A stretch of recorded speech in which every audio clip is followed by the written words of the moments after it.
Right, so as you can see on the right-hand side of the screen, we have the video. And on the left-hand side, we have the worksheet. Right, so first let's just go over what you can expect in the IELTS listening.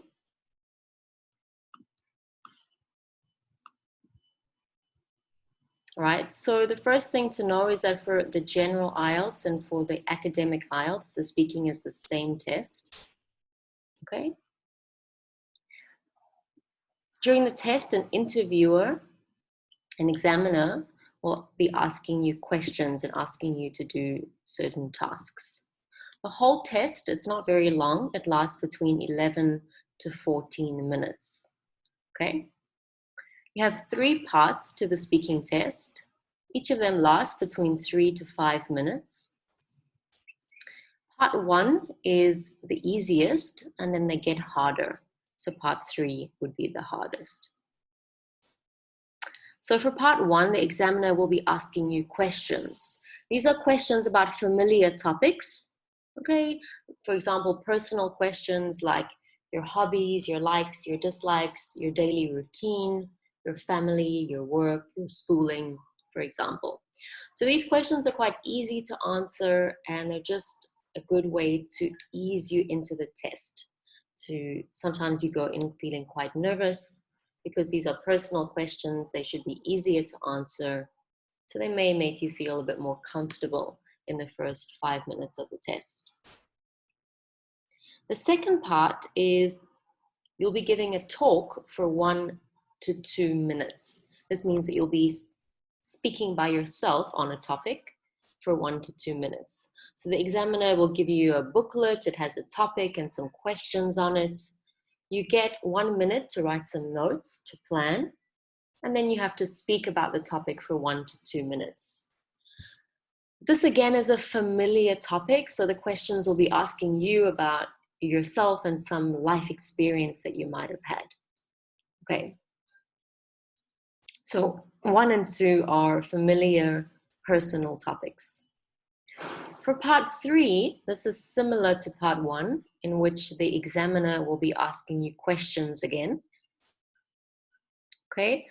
The number of questions depends on how long your answers are, but it can be 5 to 7, maybe even 8 questions. The difference between part 1 and part 3 is that part 3, the questions are what we call abstract questions. Okay, so they're not about personal or familiar things, they're general questions. For example, general questions about the world, people's opinions about things. Often you're asked to agree or disagree or give your opinion about things. Okay. But the topic of part 3 is linked to the topic of part 2. So for example, if part 2, you're asked to speak about a restaurant that you went to that you really liked, then all the questions in part 3 will be questions about restaurants and food, for example. Okay, so these 2 topics are linked. As with writing, you have a speaking criteria. So you have 4 different criteria, and this is what you get your band score from. So the examiner will listen to for these 4 different things and then give you a mark on each one. All right, let's have a look at them in a bit more detail.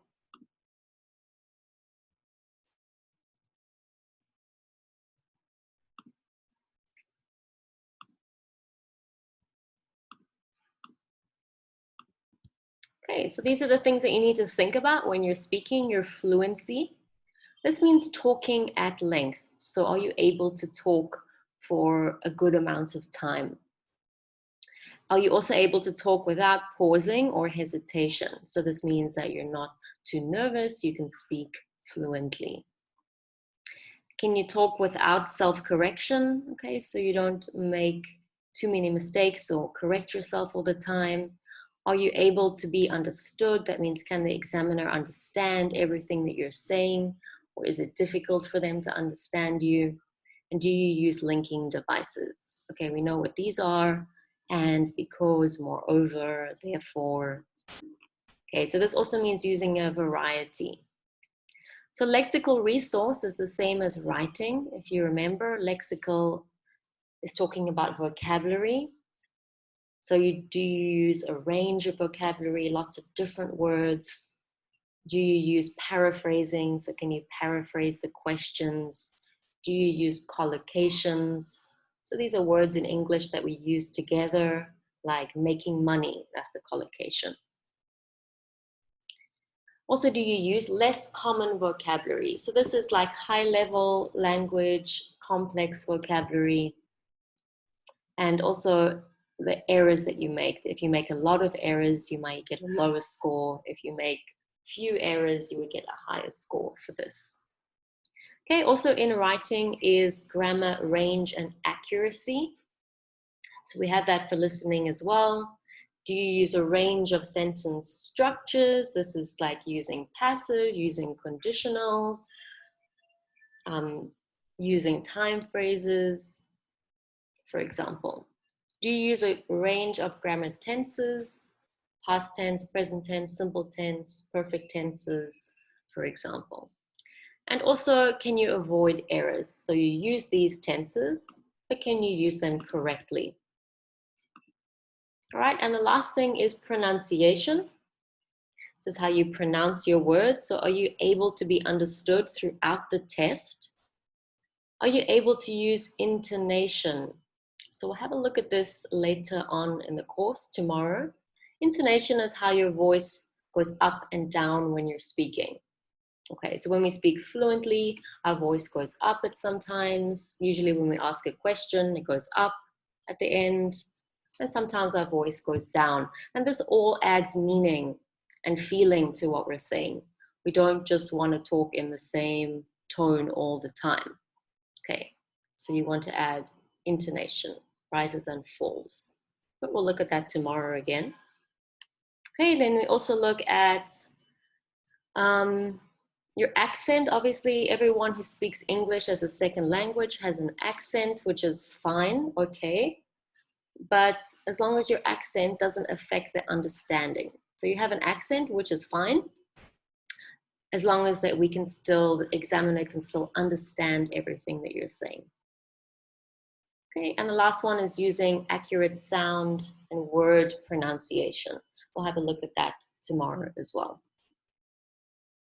Okay, so the same as writing, each of these 4 criteria have their own band score. So you get marked a band score for each of these. Okay, so let's say you're very fluent, maybe you get a 7, but you make a lot of mistakes with words, you get a 5, and so on. And then you get an average score from each of these. So the same as your writing. Okay, so if you want to get something high, like a band 7 or a band 8, then you should be getting at least 7 or 8 for each of these. You can also get half points, so you could get like a 7.5, a 6.5, for example. And then you get your whole band score from the average of all of these. All right, again, we'll look at this a little bit more tomorrow. Let's just go ahead and start with part 1. We'll look at some topics for part 1 and some skills and strategies for that.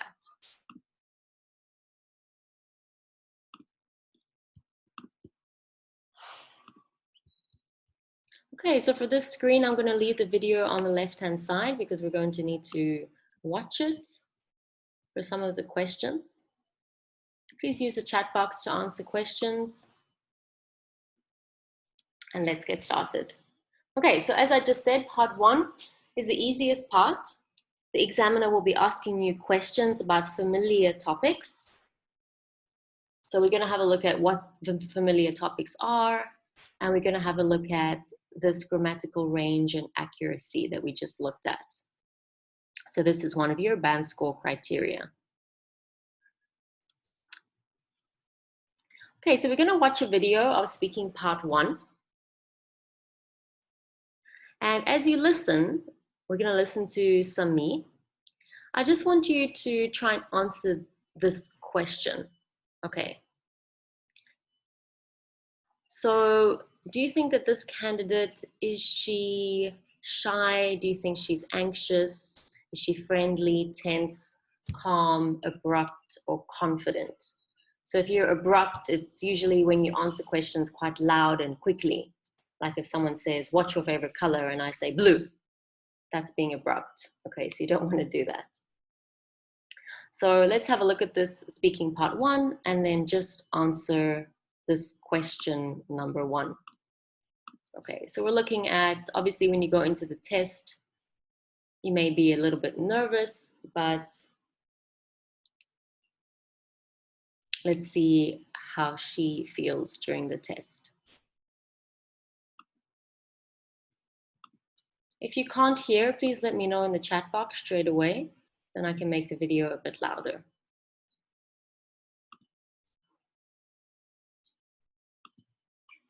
My name is Michael Austin. Can you tell me your full name, please? Zeynep Sanem Or. Thank you. And what shall I call you? Sanem, I prefer Sanem. Sanem. Can you tell me where you're from? I'm from Turkey. Thank you. Can I see your identification? Ah, sure. Please? Here. Thank you. Okay, that's fine. Thank you. Now, in this first part, I'd like to ask you some questions about yourself. Okay. Let's talk about where you live. Now, in this first part, I'd like to ask you some questions about yourself.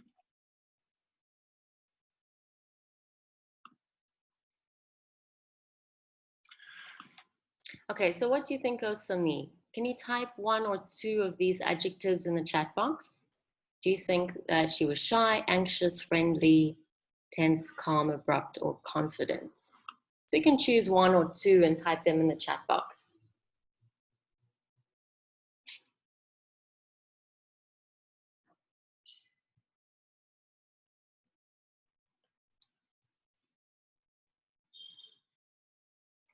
Okay, so I'd like everyone to answer. I have underlined the adjectives.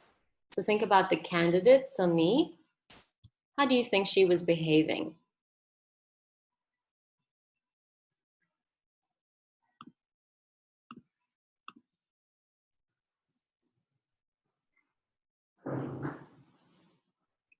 Okay, great. So a lot of people are saying friendly. I would say she's friendly. Some people say confident, calm. Okay, great. So these are all, I wouldn't say that she was abrupt, okay? Abrupt is almost like being a little bit rude.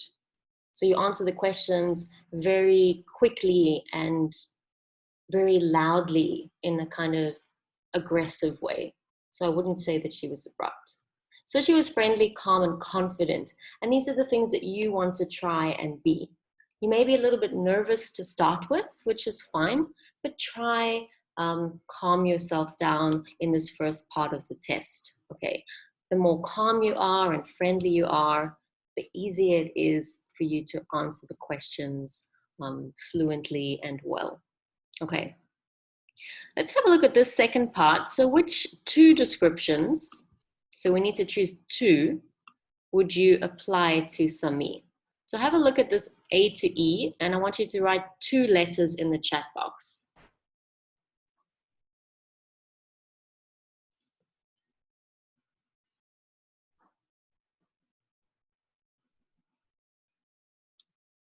Sorry, there's 2 descriptions for each one, so you're just going to type 1 letter in the chat box. So which one of these, A to E, would you use to describe her?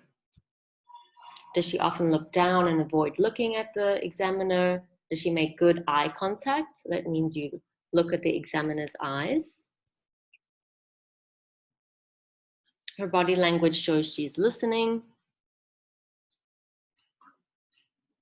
Her body language shows she's nervous, or the way she's sitting makes her seem a little bit rude. So which ones of these would we choose to describe her?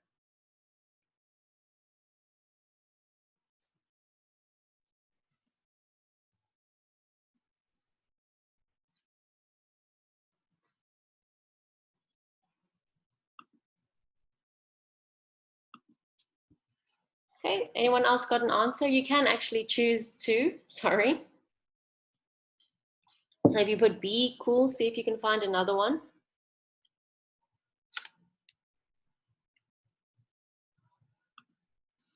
All right, so it's definitely B. And this is something that you want to do, is to make good eye contact. So this also shows that you're listening to them. So you want to make good eye contact. Don't look down, don't look at something that's in front of you. When you're doing part 2 and you have this little booklet in front of you, don't look at that. Okay, so remember to make good eye contact. And if we have a look at C as well, her body language shows she's listening. Okay, so remember that you want to be polite and friendly. So this includes your body language as well. It's an important part of communicating. So you want your shoulders to be relaxed. You don't want to cross your arms. You just want your arms to be relaxed and open. Look at your examiner. Try not to be too nervous, okay? Don't tap your fingers. Don't cross your arms. Don't fiddle with any paper that's in front of you. These are all signs that you're quite nervous. So just try to look at your examiner, answer in a friendly and polite way, and try to relax your shoulders and your arms to show that you're calm. Again, I know this is difficult when you start, but try relax during the first part.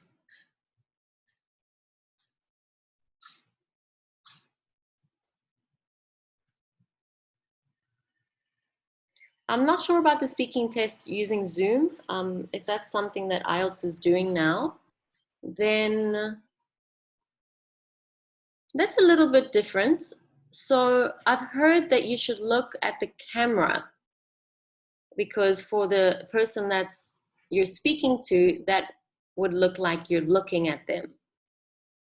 But don't worry too much about it. I know it can be strange to look at the camera and not at the person's face. So I'm sure when you're doing it on Zoom that they'll understand that. So if you can, try look at the camera, but don't be too worried about it. Otherwise, it's going to make you nervous. So if you change between looking at the camera or at the interviewer's face on the screen, I'm sure that's okay. All right, but for the person that you're speaking to, if you look at the camera, it looks like you're looking at them. All right, so let's move on.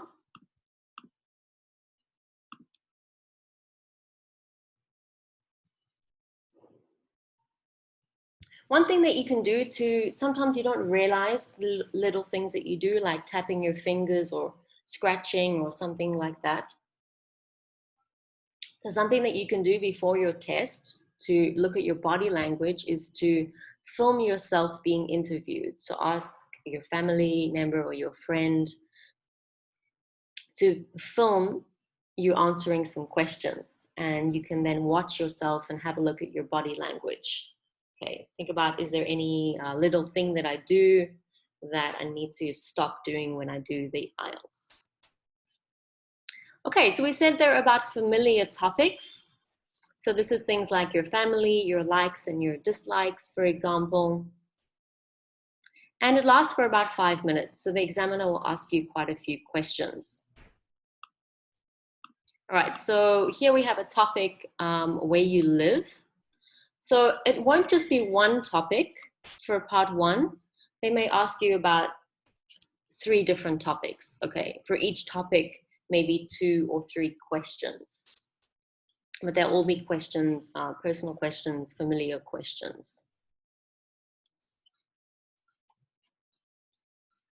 All right, so we're going to watch another candidate, Emmanuel, answering these questions.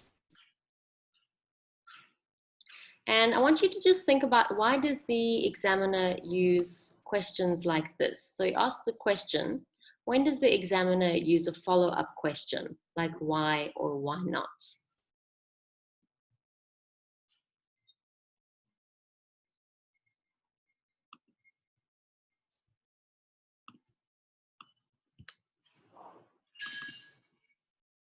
Now, Now, in this first part, I'd like to ask you some questions about yourself. Yes. Let's talk about where you live. What do you like most about your hometown? Well, actually, I come from a very small town with around 5,000 inhabitants. It's more or less 50 kilometers from Como, which is the main town. And the thing I like the most of my town is probably the fact that you can stay. It's a very secluded area, and you can stay. You can have you can relax, so you don't have the stressful life of the city. And is your hometown a popular place for tourists to visit? Yeah, there are many tourists, especially in the summer, that flocking to my town, and near town is Switzerland too, for holiday, for a week, for a month, especially from Germany, France. And has your hometown changed much in recent years? Honestly, I think it hasn't changed very much in the recent years. It's a small town that there haven't been a lot of change. Now there are not many people coming to my town as there were in the 80s. In the 80s, it was very popular to come there, especially from Holland. Now, in this first... All right, so the examiner didn't really have to ask Emmanuel why or why not many times.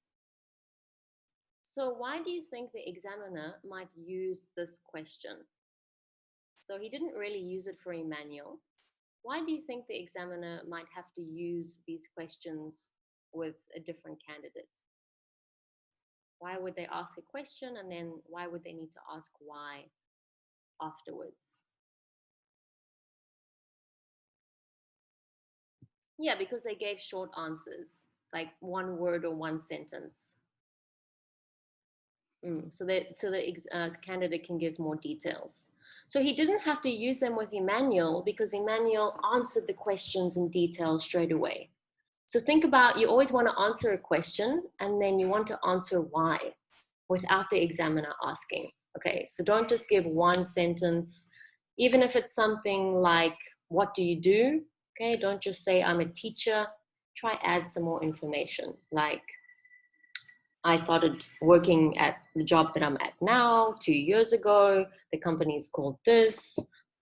You could say what you did before that as well, for example. So in your mind, always remember that you have to answer why for every question, okay? So that you give the examiner enough language that he can mark you on. Okay, remember he's marking you on your language. So you want to give him as much language as possible.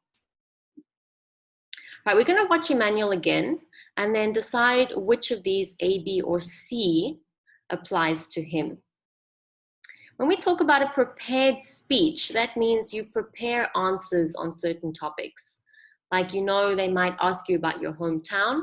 So before the test, you prepare an answer and you read it and memorize it. And then when they ask you the question, you just give the prepared answer. Okay, you shouldn't do this because then it never sounds natural. So please don't write answers for speaking at home and try and memorize them. You're just having a conversation with the examiner. So you want to answer the questions naturally, like you're just having a normal conversation. Okay, so let's watch Emmanuel again and then type in the chat box A, B, or C.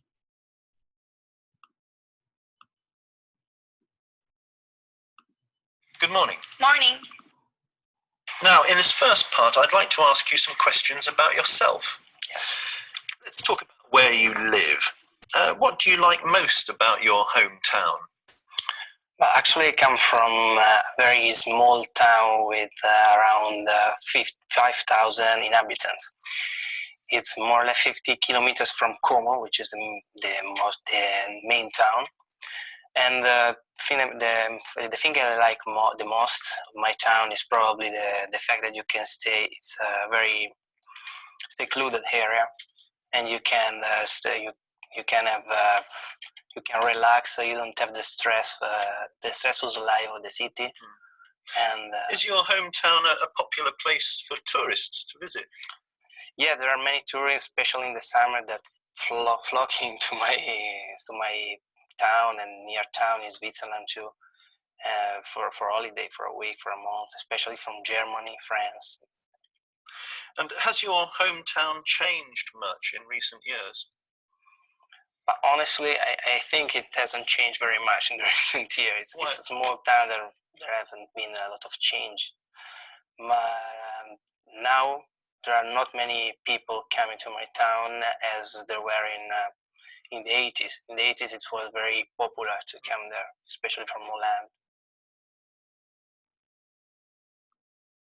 All right, so please type A, B, or C in the chat box.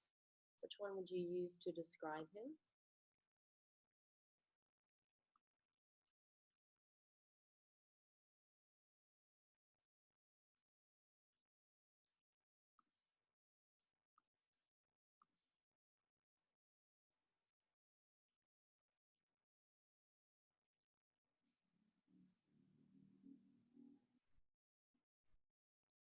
Remember, I'd like everyone to answer so I can see what your ideas are.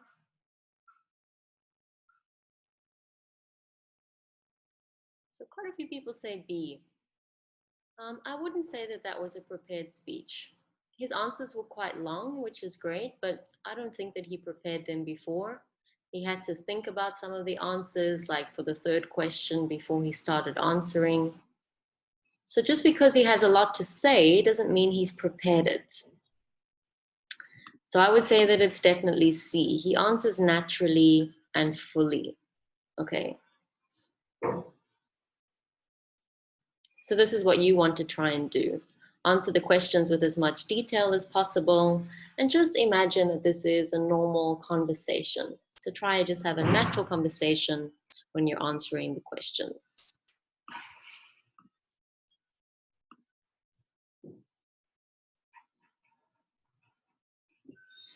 All right, so now we have 3 questions. This is on 3 different topics, okay? What food is typical in your country? Are there any festivals or celebrations? And what advice would you give to a visitor in your town? So remember, what you want to do is answer naturally, okay? Try be calm, and remember to answer why before your examiner asks you. So we're going to do our first breakout rooms now. So I'm going to put you into pairs, and I want you to turn your audio on, and you're going to ask each other these 3 questions. So I'm going to send you the questions in the chat.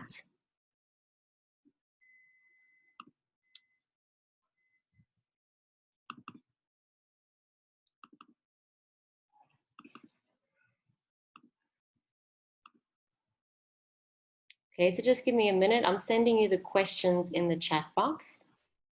So you have 3 boxes of questions.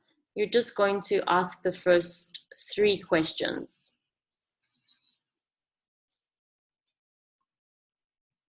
Okay, so can everyone have a look in the chat box and try and download that file that I just sent called Breakout? And number 1 is these 3 questions. So when I put you into groups, you're going to ask your partner these 3 questions. And then you're going to switch, and your partner can ask you the questions. So please try and download that file. If you have downloaded it, just write OK in the chat box to let me know that you've got it.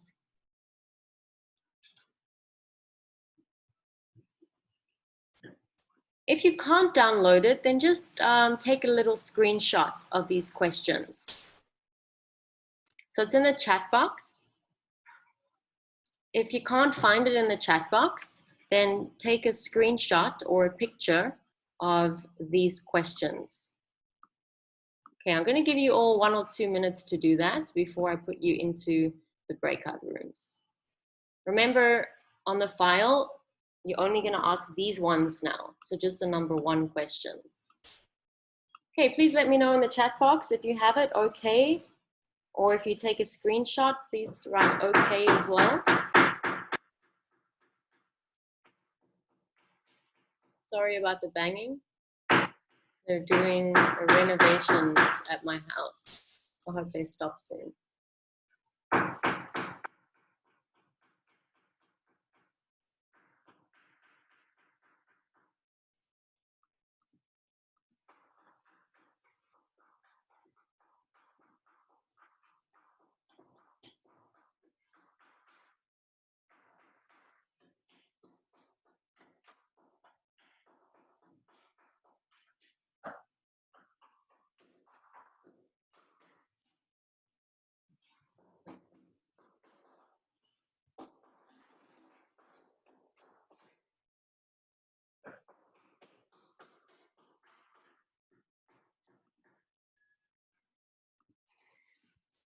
Okay, so does everyone have the questions? I'm going to put you into breakout rooms now. If you have 3 people in your room, please just take turns to ask the questions.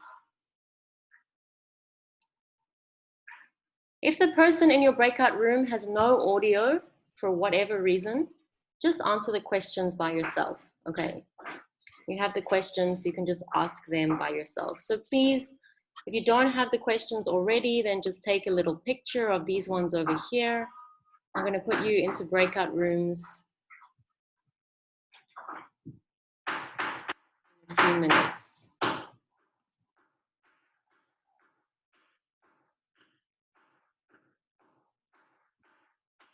Right, everyone ready?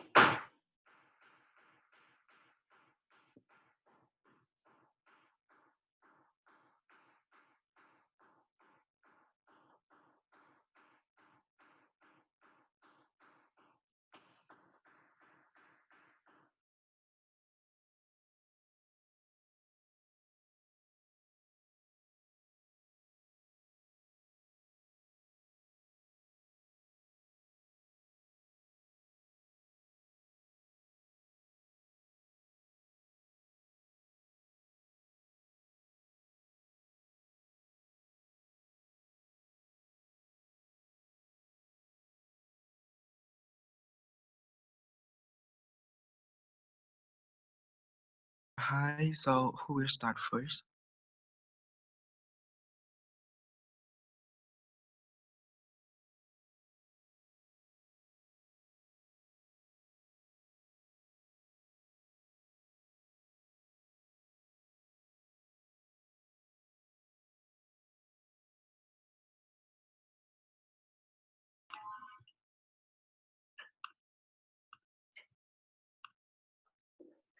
Okay, so that was an example of some questions. I didn't have time to listen to everyone, but as long as you answer the questions, answering why for every question, then that's what you need to do. So another thing that you can do while you're practicing is to, again, record yourself answering questions. Okay, and then you can use that to assess yourself. So think about, did I answer the questions fully? Did I answer why for every question? Did I add as much detail as possible? You can also listen for any mistakes that you make. This can be mistakes with grammar, like we're going to look at now, or vocabulary. So if you notice any common mistakes that you make when you watch your recording, then you can try and fix that before you do your test. Okay, so let's have a look at grammatical range and accuracy. This is one of these band score criteria. Okay, so for this to get a high score, you need to use a range of tenses and sentence structures accurately. So for part 1, remember I said you'll be asked about 2 or 3 different topics, okay? And these questions, you'll have to use a variety of tenses. So a lot of questions might be in the present tense, but you might have to answer questions about your past.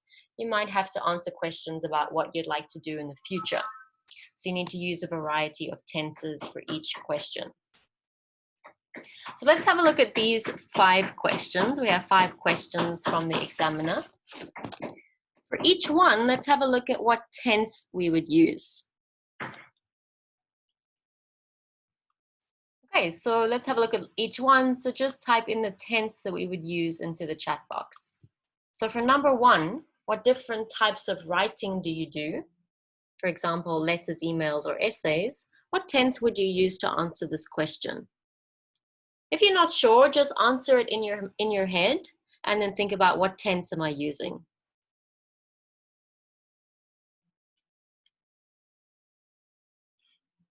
So present simple, past simple, present continuous, for example. What tense would I use? What types of writing do you do? So this is a question about your habits. Okay, when you answer questions about your habits, we always use the present simple. We often include phrases like I usually or I sometimes, often, etc. So when we're answering questions about our habits, we know that we use these adverbs of frequency. What about number 2? What tense would we use? So here we're asking about preferences. Again, if you're not sure, answer it in your mind. Ask yourself what tense you're using.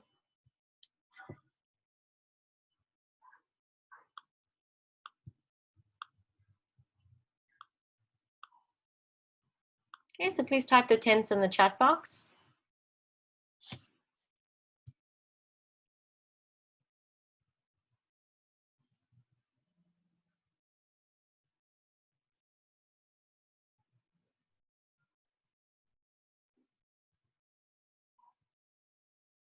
So do you prefer using a pen or writing on the computer? Some people aren't sure. If your response is I prefer, think about prefer is a verb. So what tense is that verb? We wouldn't really say would prefer because we're talking about what you actually do. Everyone writes. So what do you prefer writing with? A pen or a computer? You may even say it depends. So here depends is your verb. Well, what tense are we using?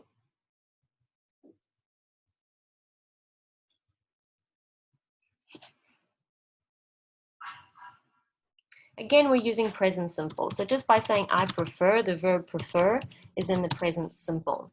So when talking about habits and preferences, we use the present simple. What about number 3? So they're asking something about a few years ago, but they're saying, do you, meaning now, write more or less than you did 5 years ago? So what would we use to answer this question?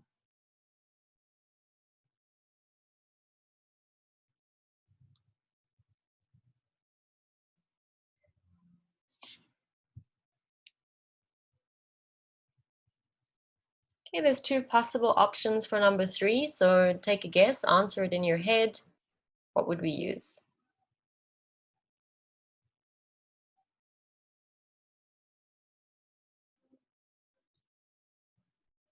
So your answer could be something like, I write more now than I did before, or I used to write a lot in the past. Now mostly I use my computer. What tense am I using?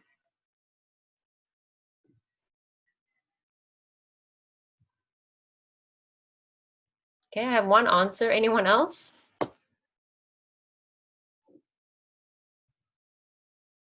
So now this is asking about our habits in the past. And often to answer this kind of question about things that we did in the past and we don't really do now, we usually use used to.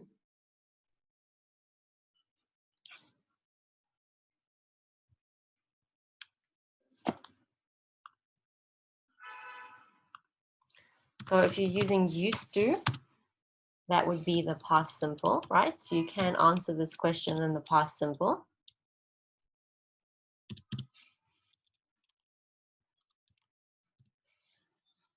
Okay, I don't have many answers, so this is the past simple. So that's a possibility. My spelling is not very good today. Or you could answer it in the present simple, right? I write more now than I did before. Or I write more now than I used to. So we're using both tenses here. You may use a combination of tenses to answer the question. Okay, number 4, this question, do you like?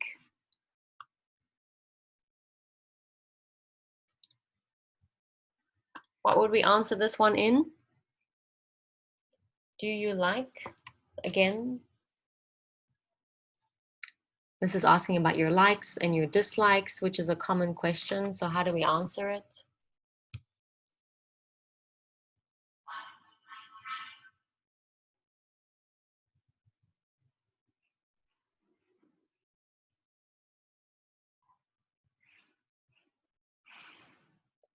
Okay, think about your answer is going to be I like or I don't like. Or I love. Yeah, I love writing poems. I write them every day. So this is obviously present simple. So these are really common questions, all right? Asking about habits, past habits, preferences, things that you like. So you should think about how you're going to answer these and using the correct tense. All right, the last one is a how often question, which is also really common for part 1. So how would you answer this? What tense? How often do you listen to music? Oh, I listen to music every day.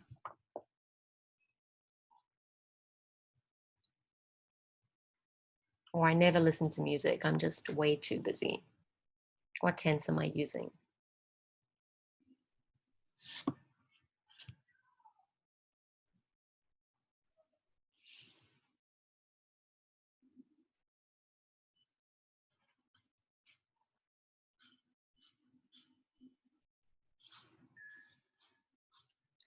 Okay, so definitely again, present tense, I listen.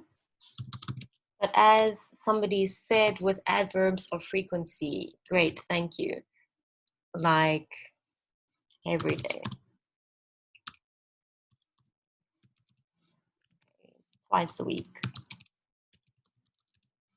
You can use something like hardly ever, right? So try use a variety of different adverbs as well. Okay, so these are all really common questions. If you weren't sure about how to answer them, then perhaps you should write down these tenses. Okay, so these are all common questions. This first one is about your habits. So you need to answer them in the correct tense. If you're using the incorrect tense, like past tense when you should be using present tense, your mark for this grammatical range and accuracy will go down. So let's listen to a new student answering these questions. Her name is Saida. Just watch her and think about the tenses that she uses. Think about, is she using the correct tense? You don't have to write anything down. Just listen and think about the tenses that she's using.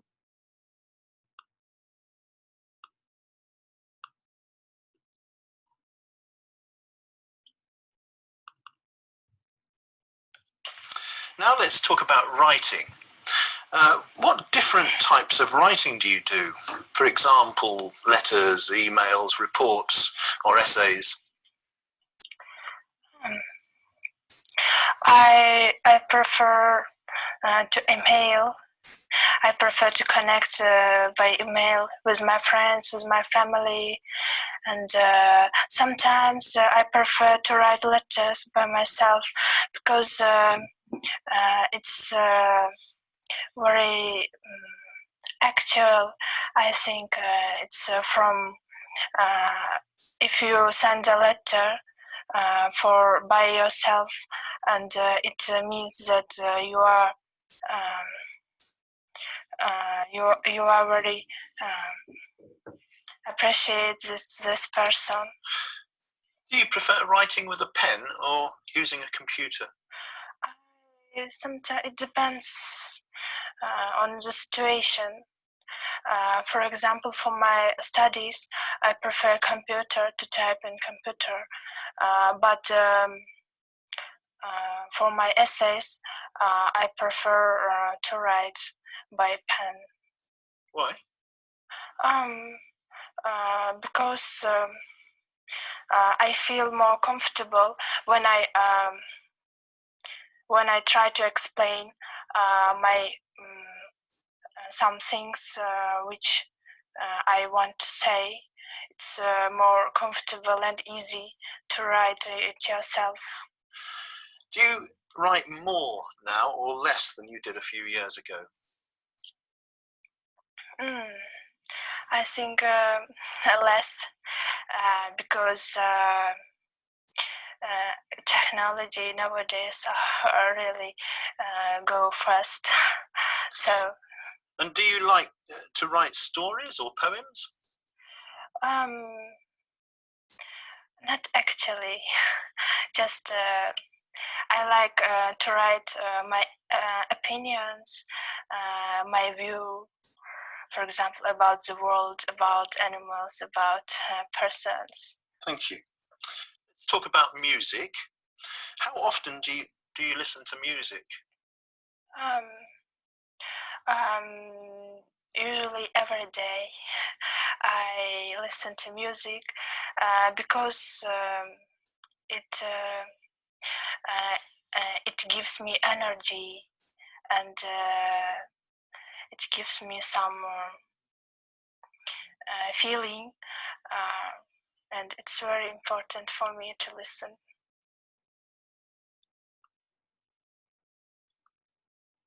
All right, so let's have a look at a couple of her sentences. And we're going to look for some grammatical errors in her sentences. Some of these are correct. So we have 6 sentences. 3 are correct.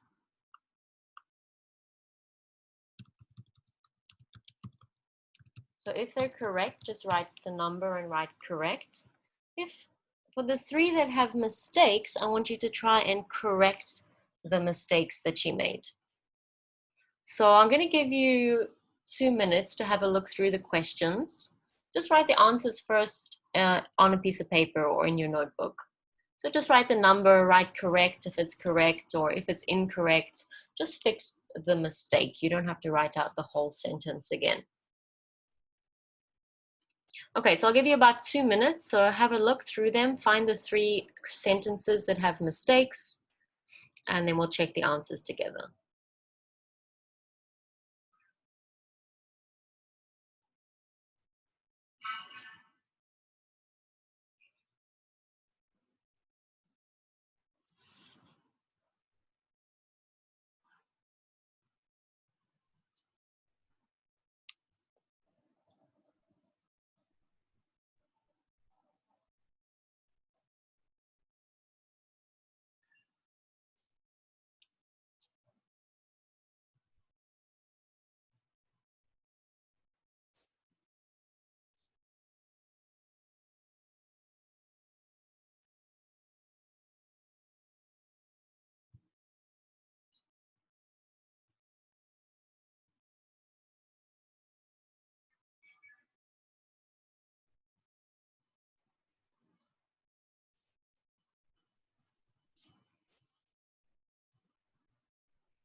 All right, I'll give you 1 more minute and then we'll check.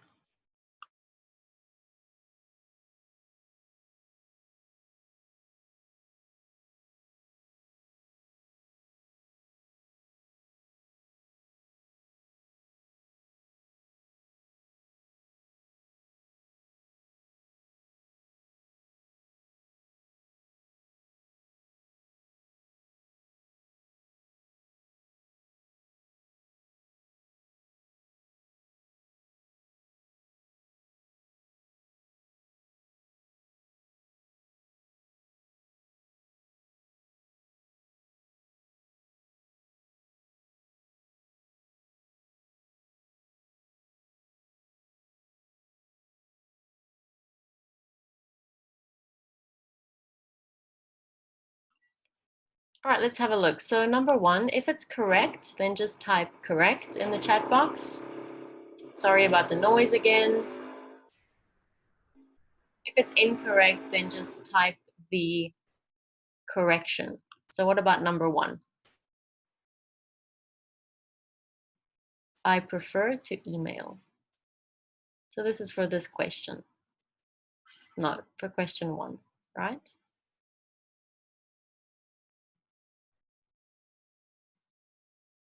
Okay, so please type your answer in the chat box. If it's correct, just type the word correct. If it's incorrect, then just type the word that we need to fix.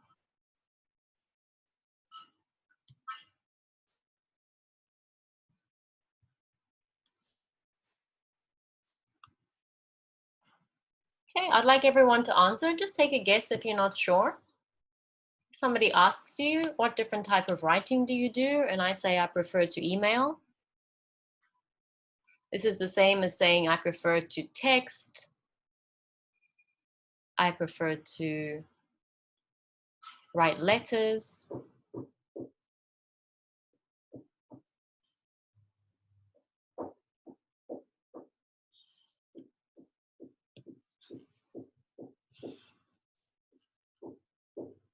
Okay, if it's incorrect, please type the correction. Right, so somebody said, I prefer to use email. That sentence is also correct, but there's nothing wrong with number 1. You don't have to use. It's fine if you do, but this is like saying, I prefer to text. So we're just using the word email as a verb.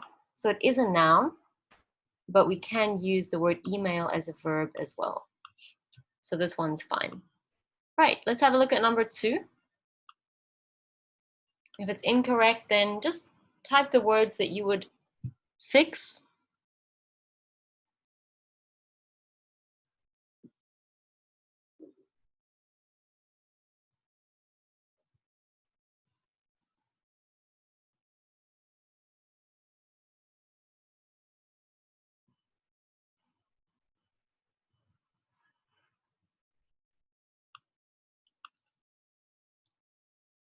Okay, so if you're not sure, then have a look here. Think about how would you correct this. So please type a correction for this in the chat box.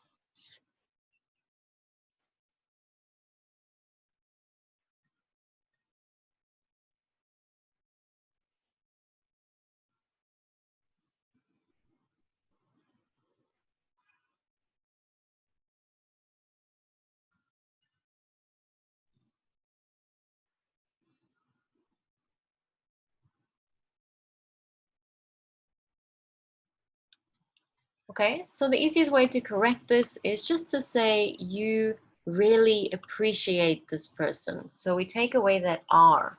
We never say you are very appreciate. Sorry, we need to take out very as well and change it to really. So we would say you really appreciate this person. Or we could say you appreciate this person very much. So if you want to use the word very, we need to put it at the end. Okay, but we won't use very before the word appreciate. Okay, so if there's anything that you don't know, please make a note of it if these are mistakes that you make so that you don't make them in the test. Okay, let's move on to number 3. Remember, if it's correct, you just type correct. It depends on the situation. For example, my studies, I prefer to type on a computer, but for my essays, I prefer to write by hand. So what do you think?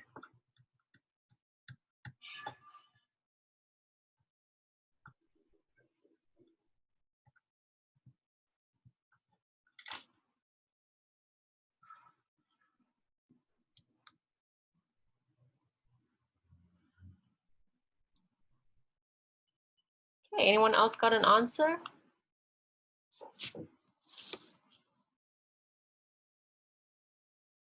All right, there's nothing wrong with this sentence, correct. Let's have a look at this, write by hand. This is really what she should have said over here instead of write by yourself. Because when we write, we're always writing by ourselves. So what she was meaning here was not by yourself, but by hand as well. So meaning not on the computer. Okay, number 4. I think less because technology nowadays all go really fast. So this is incorrect, obviously. I want you to think about which part of it is incorrect and how we correct it.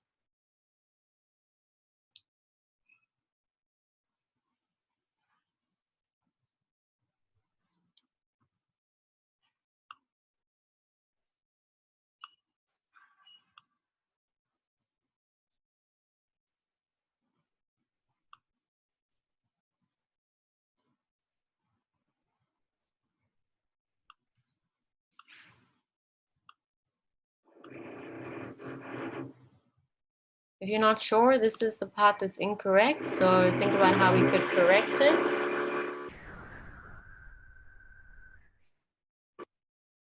Think about what she's trying to say. The topic is technology.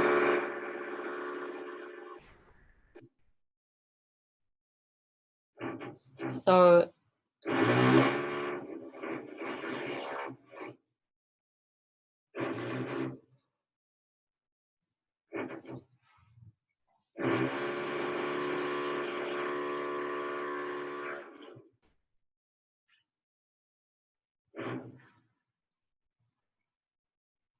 okay, so think about the word technology.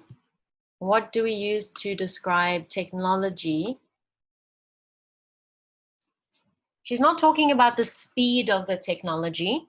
She's talking about how technology advances. Nowadays, we have a computer, in 5 years, we have a better one. We're not using it anymore. So what word could we use to talk about this change and advancement of technology?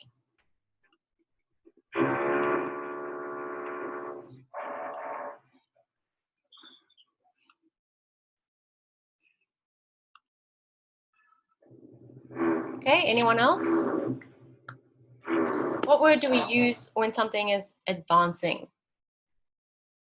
We don't want to use fast, okay? We're not talking about its speed. We're talking about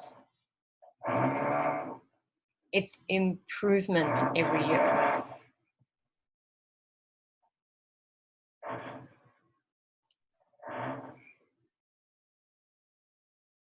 Okay, a lot of people are still using the word fast. The word fast is incorrect. I want to talk about the advancement or how it improves. So firstly, the word R is incorrect because technology is countable. Sorry, is uncountable. So we shouldn't be using R for uncountable words. We should be using is. So that's the first mistake.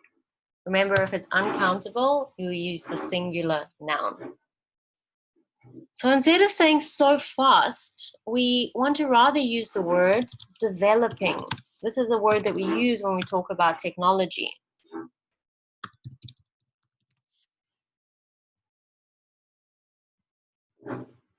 Or we could use the word advancing, changing. Okay. Instead of saying developing so fast, what could we use instead? Somebody said rapidly. That's a great word. What else could we use instead of the word rapidly? We wouldn't say developing more advanced. The word developing already means that it's advancing. So we need an adverb here. Developing is a verb. We need an adverb. So think about too fast is incorrect. Is developing fast? What word could we use that has the same meaning as fast? Starts with a Q.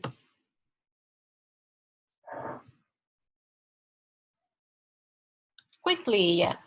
So rapidly is a great word. If you don't know that word, you could use the word quickly as well. So technology nowadays is developing or changing, advancing quickly. So this is what she means by this sentence. Let's move on to number 5. Correct or incorrect? If it's incorrect, how could we fix it? So this is her answer for number 4. Do you like to write stories or poems? And she said, not actually. What do you think about this answer? Do you like to write stories or poems? Not actually.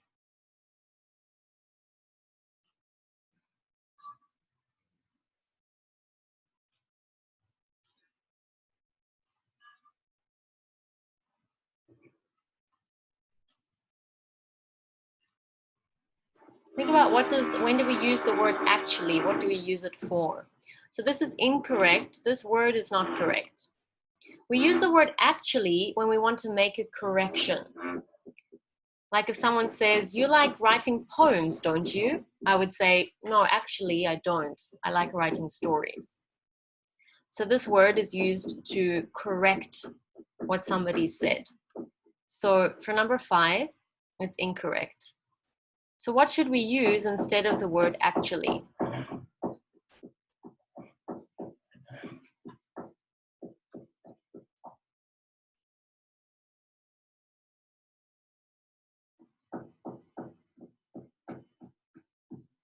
Think about if somebody asked you, do you like writing poems? What would you say? Not?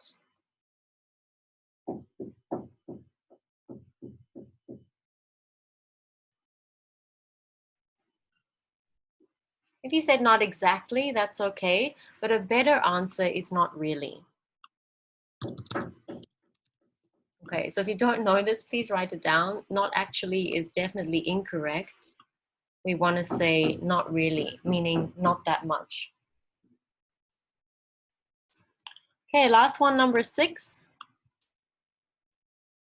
What do you think of number 6?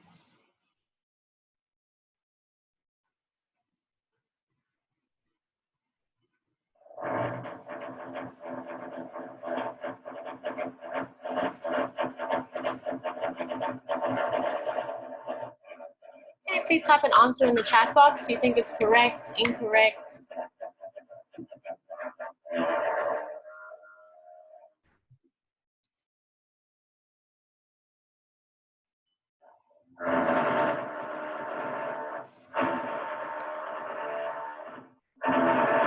If you're not sure, I told you there were 3 correct answers in the beginning, so this is correct. Okay, there's nothing wrong with saying it gives me energy. Okay, this might be true for some of you as well. When you listen to music, it gives you a lot of energy, it makes you feel good. So this one is fine. Okay, so if you notice any errors that you make, please make a note of it so that you don't make the same mistakes when you're doing your IELTS speaking. All right, let's move on. So here's a couple more topics that you may be asked about. If you want, you can write these down. Computers, reading, food, music, studying, hobbies. Another common one is family, or the town, or city where you live.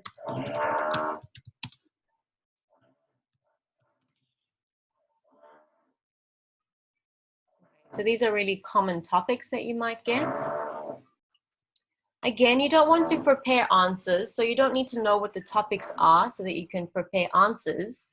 But what you can do is go and look up some vocabulary for each of these topics. So think to yourself, can I answer questions about the music that I like? Can I speak about the different genres? Can I talk about why I like the music, how it makes me feel? If you think that you need some extra vocabulary, then you go online, look up some vocabulary, write down some good words that you could use. So you're not writing down whole sentences or whole answers, but just some extra vocabulary. Okay, think about food. Can you talk about different kinds of food from different countries? Can you talk about the food in your country? Can you talk about the food that you like? If you think that you need some extra vocabulary, go and have a look. Do I know all the English names for the hobbies that I do in English, for example? Okay, so it's up to you to do some research. Have a little notebook. You can write these hobbies in columns, like food, and then write down a couple words that you could use for each of these topics. Don't try and do too many words because you won't remember them all. Just write down maybe 3 to 5 good words, like high-level words that you could use for these topics. Like for food, we could talk about gourmet food. We could try and describe the different spices or flavors of the food in our country. Right, so let's have a look at a couple more questions. So all of these are yes, no questions, which we get quite often for part 1. So there's different ways that we can answer yes, no questions. So let's have a look at each of these. And in the chat box, I want you to type one of these answers. So think about the question and write down the answer that's true for you. So choose an answer from this box. So let's have a look at question 1. Do you like to read the newspaper? Please type your answer from this box in the chat box.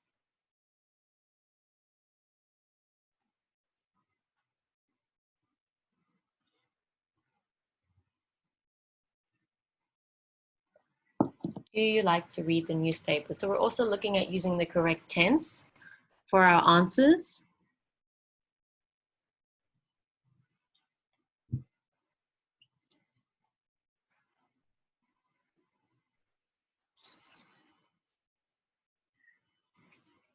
Okay, so this is present tense. So if you said anything like, not really, that's fine. Yes, I do, or no, I don't. Sorry. No, I don't. So these answers would be correct. Let's have a look at number 2. Did you enjoy studying when you first started school? Just pick one, give me your answer.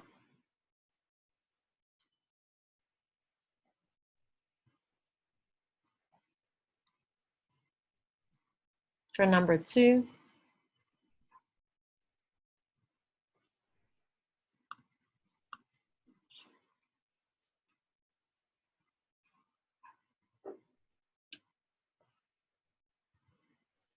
Okay, so this is a past tense sentence, so you can say not really again. This is for something that it's not strong yes or no, you're kind of towards no, but not completely.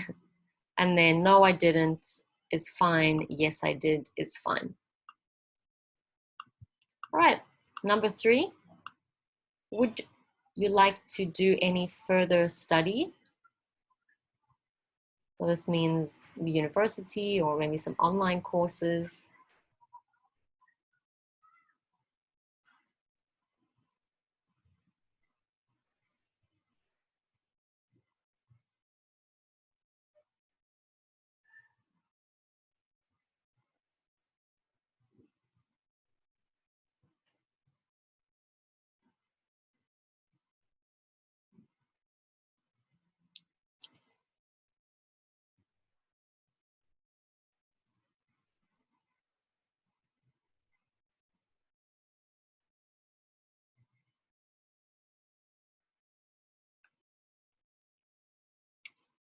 Okay, so usually what we do is in the answer, we use the same verb that they used in the question. So again, we could say not really, or yes, I would, or no, I wouldn't. Let's skip to number 5. Have you always liked the same kind of music?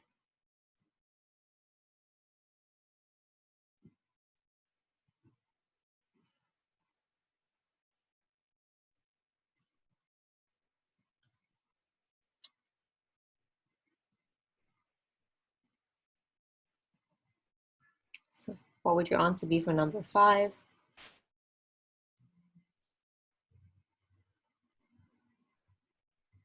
So this is a present perfect question using have and the past simple.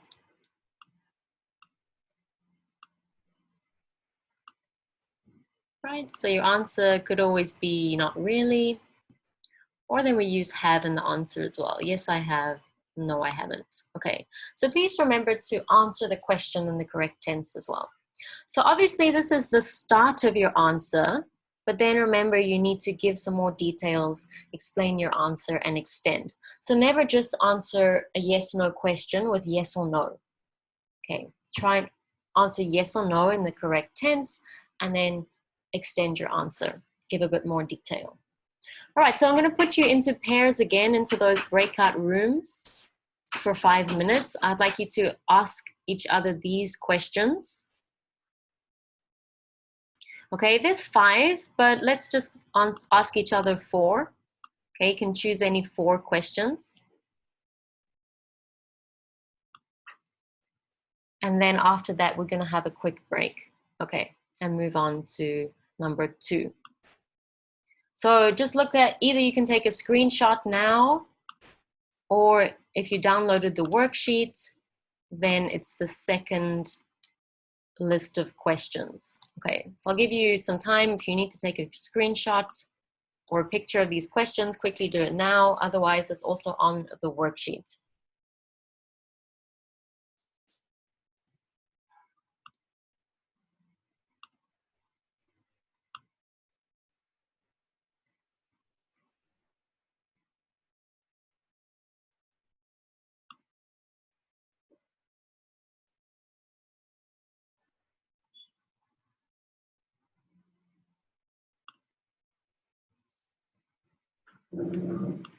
If there's 3 of you in the same group, then just do 3 questions each. Okay, I'm going to put you into the rooms now.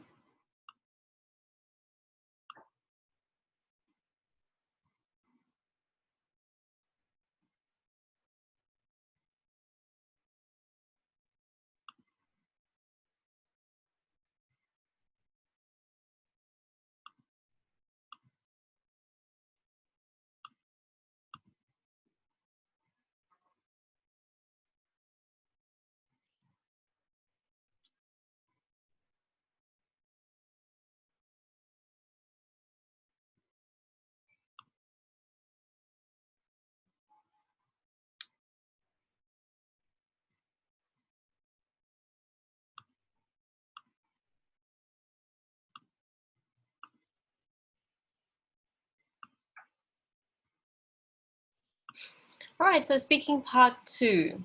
So this is where you have to give a talk on a particular topic. All right, these topics are related to personal experiences and life experiences. So does anyone remember how long do you need to speak for part 2?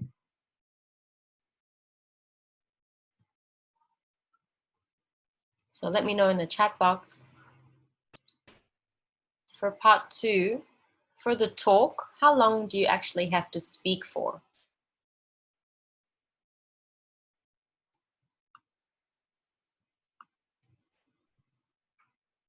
So you get a question, a little booklet with a topic and some questions. You have to prepare your talk.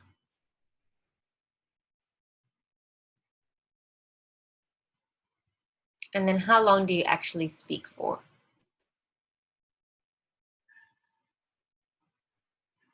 Okay, so I have lots of different times.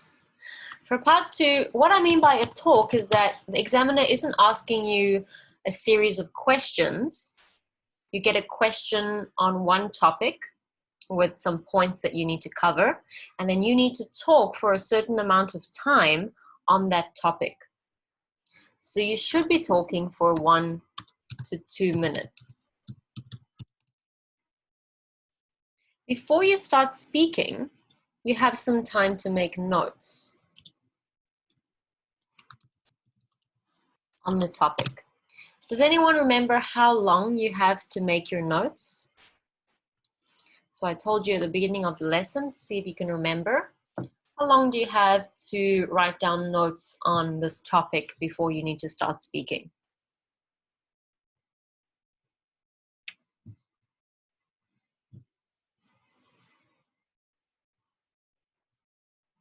Okay, cool. I have one answer. Anyone else remember? Maybe if you've done IELTS before, you might know.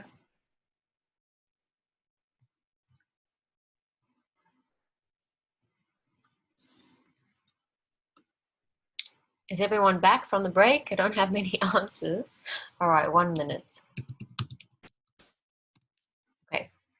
So your examiner gives you a booklet, a little piece of paper with a topic, a question on it. You have 1 minute to make notes about this. So this will be a personal experience or an event that you've had in your life.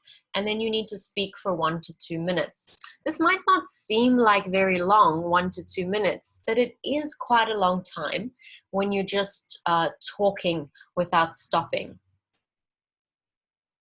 So we're going to practice being able to speak for 1 to 2 minutes later on in the lesson. So let's quickly have a look at some common topics that you might get for part 2. So here they are. School, work, and study, the same as part 1. Important events or changes in your life, okay? They might ask you about something, an event that changed your life, how it changed your life, for example.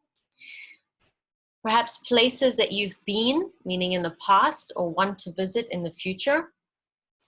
Hobbies and free time activities, or perhaps your goals or ambitions. So this will also be talking about things that you want to achieve or succeed in the future. So this is what that little booklet or question card looks like.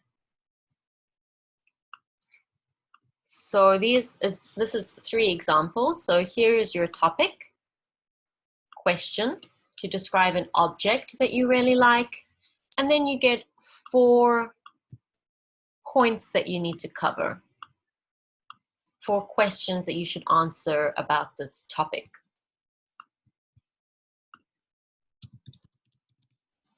Okay, so then you read your question card, you have 1 minute to make notes, and then you need to speak about this object for 1 to 2 minutes. Let's have a look at another example. So here your topic is a newspaper or magazine you enjoy reading. And then you have your 4 questions. What kind of newspaper is it? Which parts do you read regularly? When and where do you read it? Explain why you enjoy reading it. So often the last question is about explaining your feelings, why you like it, why it's special to you. Okay, so these are all hobbies and free time activities, like a game or sport you enjoy playing. And then again, you have your 4 points to answer. So you always have a topic, 4 questions that you need to answer. And as I just said, the last question usually asks about your feelings about it.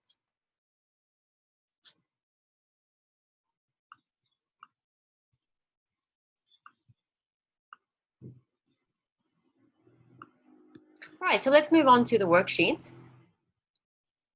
So we're going to have a look at how to make notes, how to speak for 1 to 2 minutes, and we're going to look at fluency and coherence. So this is one of those criterias.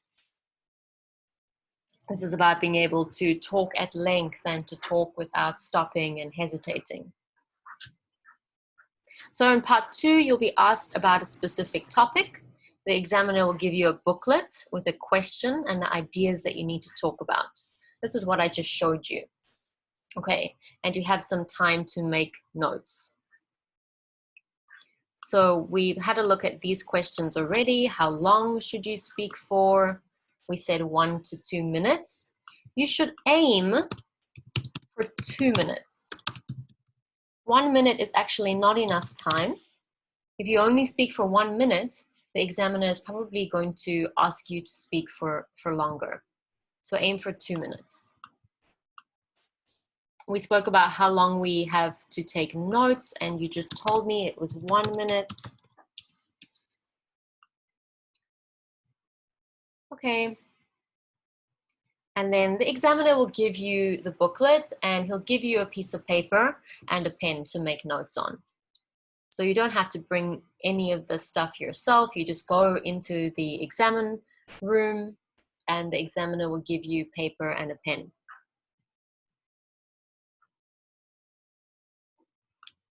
Okay, so there are 4 instructions on the booklet that tell you what to talk about.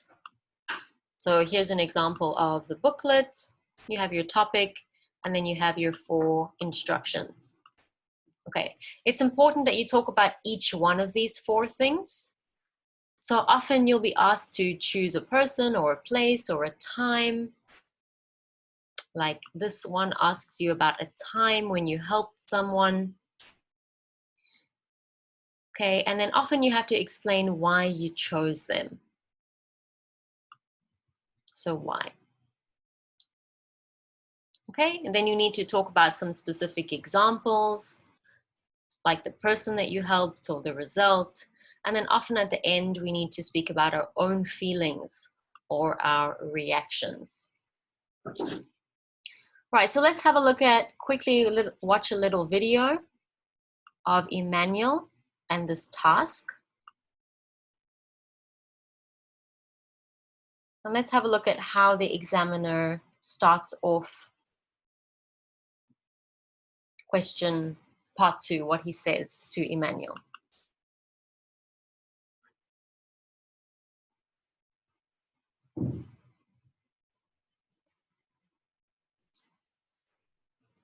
Oh, my internet is slow. Now I'm going to give you a topic, and I'd like you to talk about it for 1 to 2 minutes. Yeah. Before you talk, you'll have 1 minute to think about what you're going to say, and you can make some notes if you wish. Do you understand? Yeah. Okay, so here's some paper and a pen for making notes, and here's your topic. Please don't write on anything on the booklet. Yes. I'd like you to describe a time when you helped someone. Yes. Okay, so as you can see, the examiner is going to time you. After 2 minutes, he'll stop you, and then that's when you know that you've spoken for enough time. Okay, so that's the introduction to part 2.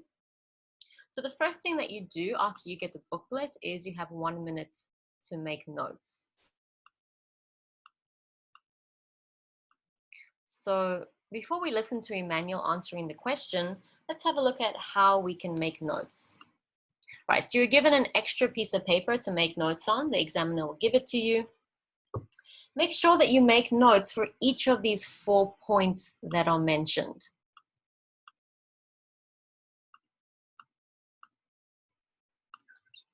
Okay, you should use keywords for these to help organize your notes. So you can use little headings like keywords and then write your notes underneath the headings. So for example, the first one, little heading that you could write is who you helped. Okay, what's the second heading that we could write? So please write in the chat box, what's the next keyword that we need to write? After we've made notes about who we helped, what should the next thing that we make notes on be? So have a look for the next keyword.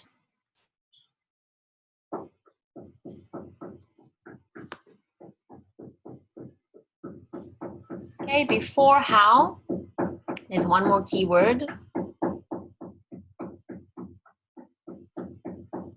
So how is the next point, but there's another keyword, is why. So don't forget to write about why you helped this person. Okay, the next thing is how you helped them. So we have how over here. What's the next keyword after how?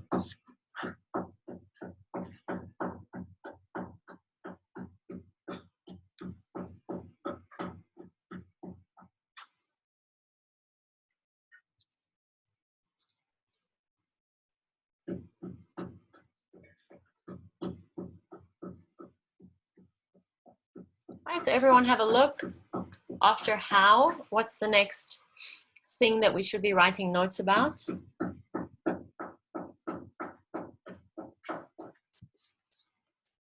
Yeah, I have one answer. What about everyone else? Have a look at the next point and think about the result. Sorry, I just gave you the answer. So it's the result. This means what happened after you helped them. What was the result of helping them? Okay, and the last one is how you what?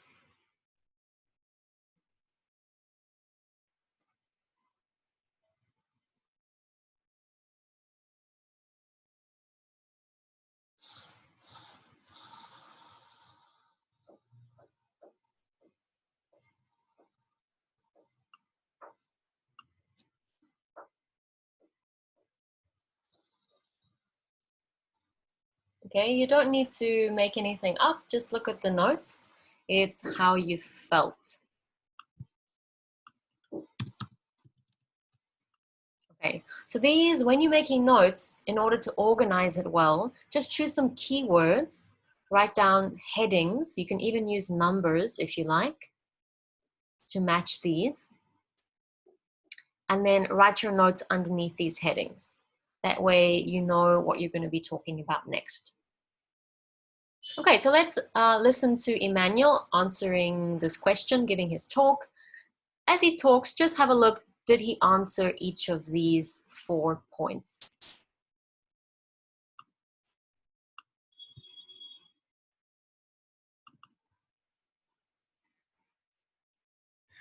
The moment I remember how somebody was a friend of mine, he is completely in love with a girl that is now his girlfriend, and I helped him to conquer his girlfriend because he's a very shy person and introverted, is not very self-confident at all, absolutely.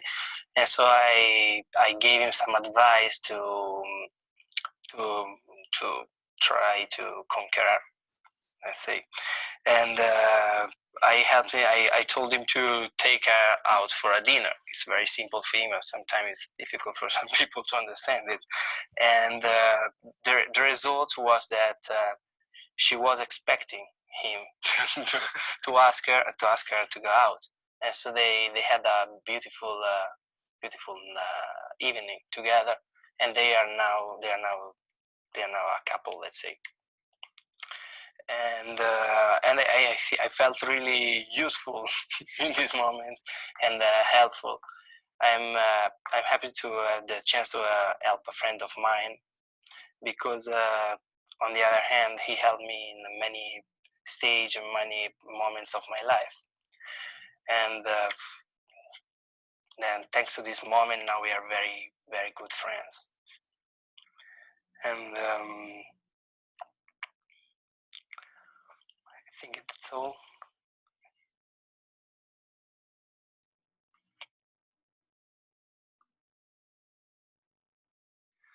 The moment I remember. All right, so he did cover all the points, but we can see that he only spoke for 1 minute and 38 seconds. So I said that you should try aim for 2 minutes. So we can see at the end, he said, that's all. So you want to try aim for 2 minutes. So he did speak about each of these points, but what do you think what information could he have added that would allow him to speak for a little bit longer? So let me know in the chat box. What else do you think he could have added, or which of these points could he have spoken about a little bit more? So if you want, pick a keyword, one of these headings, which one do you think he should have spoken about for longer?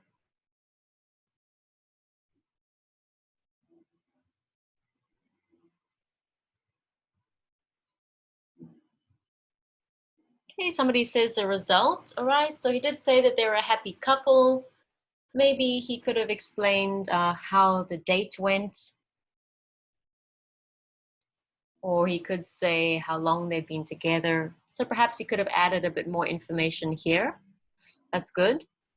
But there's one of the other points that he really didn't say a lot about. So which other point did he only say like 1 or 2 things about? Or he answered it very quickly? Yeah. So he did use a couple adjectives for how he felt, but he could have added some more onto there. I would say one of the main ones that he should have added information to was the how, okay? How he actually helped his friend. He said he gave advice, like telling him to take her out to a restaurant, but he could have explained that a little bit more, what restaurant, what kind of restaurant, for example. But there's one more that he really should have added or could have added some more information to. Think about who he was speaking about. How much do you know about who he was speaking about?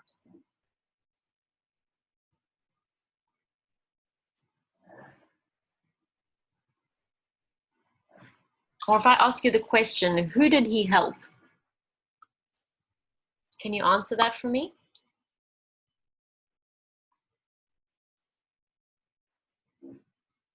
Great, he said his friend. Do you think that that's enough information? Do you think I could add more to that?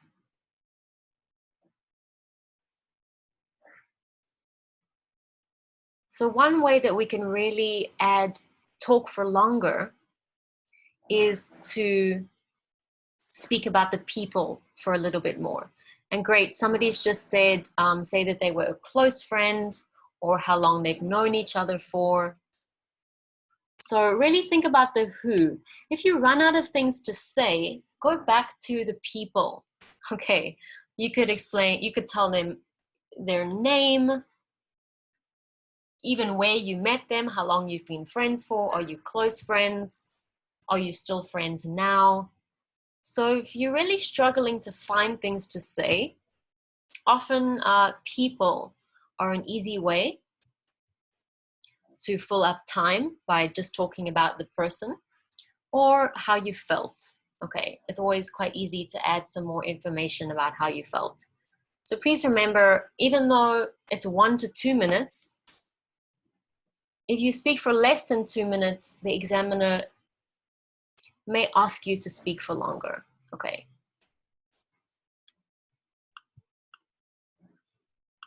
All right, so let's have a look at some more people answering questions.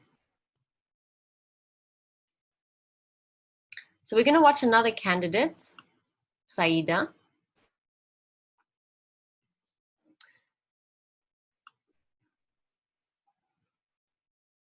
And she runs out of ideas, so she doesn't speak for very long. She runs out of ideas after just about 1 minute. So I want you to watch her and then think about, what does the examiner do to help? So she only speaks for about 1 minute. What does the examiner do to help her?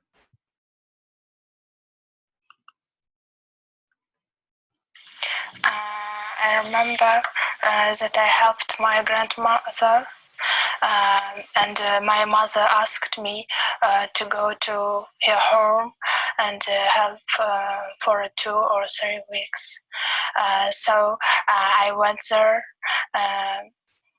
and actually my grandmother was ill, so I had to do some cookings for her and some housekeeping works.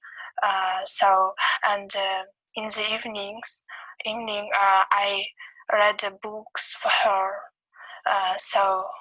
Then after 2 weeks, she became healthy, and she forgot about that days when she was ill. So now I'm proud of it.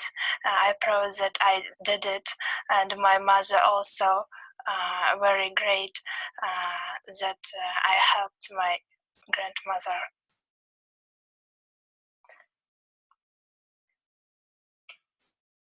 Can you tell me any more about that? Yeah, and she always says me that I'm best girl in the world, and she says that she proud of me, and she always remember me all her life. And Thank you. All right, so what did the examiner say to her?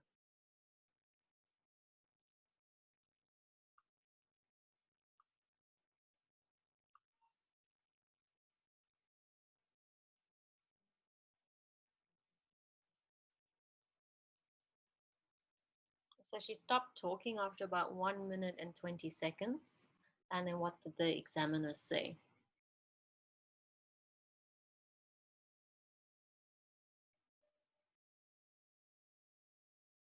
So he asked her, can you tell me more about that? Okay, so again, even 1 minute and 20 seconds is not really long enough.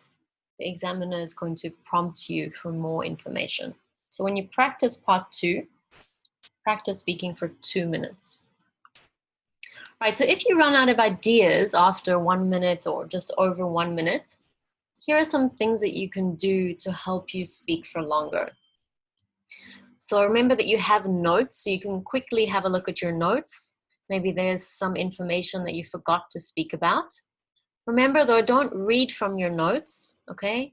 You can just quickly look at your notes and then look at the examiner again. You can also look at the question again. You have the booklet in front of you. So look at those 4 points. Think, is there anything that I left out?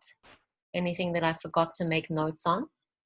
Okay, so use your notes on the question to just remind you about your ideas or anything that you forgot. Then you can always refer back to an earlier point and add more information. Like Emmanuel could have spoken a bit more about his friend and how they knew each other. Or maybe his girlfriend, his friend's girlfriend, and if he knew her or not. So even if you've talked about the first point, you can come back to it and speak about it again. Then there's also some phrases that we have in English that you can use to keep talking while you think. So instead of saying or you can say things like, we're gonna have a look at them now. Okay. Something like, what else can I say? Or let me think about that a bit more. So these are phrases that we can use that we're still talking, but we can think about what to say next at the same time. Right, so we're going to have a look at 6 different phrases that we can use. We can use these to help us keep talking for longer. So what we're going to do is use the words in the box to complete the 6 sentences. You can use the words more than once as well. So we'll go through them together. Have a look at the words in the box. Have a look at number 1. Please type the word in the chat box that we would use to complete this sentence. So something I said earlier.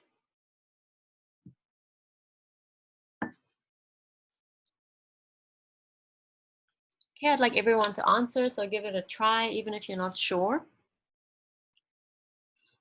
So this is something that we can use to refer back to an earlier point. Like if we want to go back and explain a bit more about why something happened or how it happened.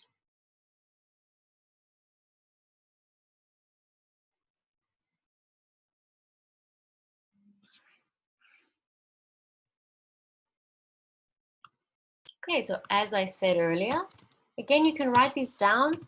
You can use them. This is another one for referring back to an earlier point. What could we say for number 2? At the beginning, I.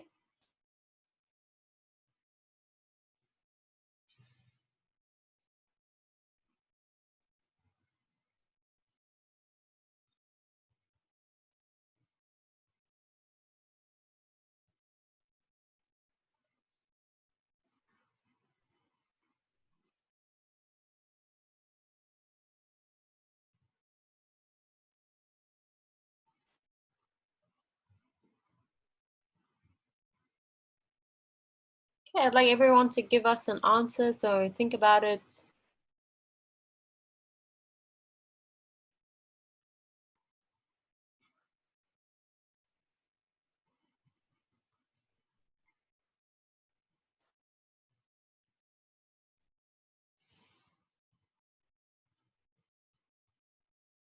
Okay, only 2 people have answered so far. What about the rest of you? Just take a guess if you're not sure. These are good phrases that you can practice. So there's a few different options for number 2. A couple people have said mentioned, which is correct. At the beginning I mentioned. Okay, what else could we use?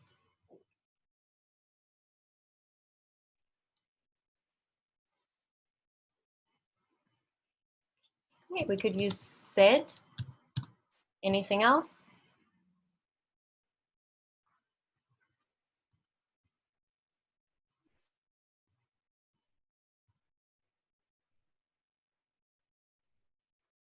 Remember, your question is sometimes to describe a time when you helped someone, so we can use this verb when we're speaking as well. I described. Somebody said forgot, so just be careful. We can't say at the beginning, I forgot. If we want to add that, then we need to say, I forgot to say, and then we add our information. So if you want to use forgot, we must use it in this phrase. Okay, please have a look at number 3. So this is also one we can use to refer back to something that we've had forgotten earlier.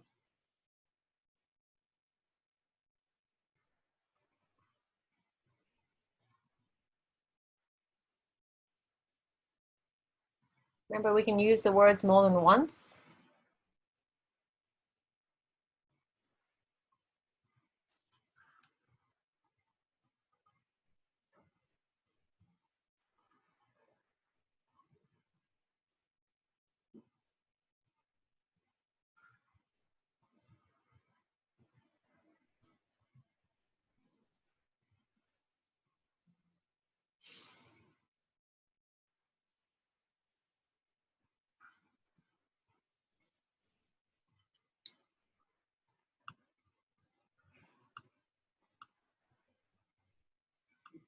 All right, so we can use said here again. I don't think I've said. I don't think I've mentioned. I don't think I've described. We can't use forgot for this one. We can't say I don't think I've forgot. If you want, you could say I don't think I've forgotten anything, all right? But that wouldn't help you speak for longer. So we don't use forget with this negative here.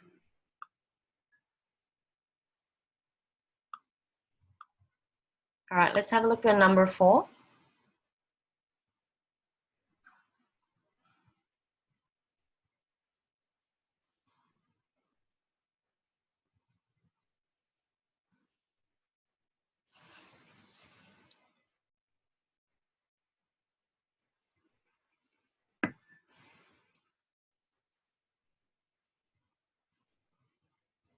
So this is one that we can use to help us keep talking while we're thinking.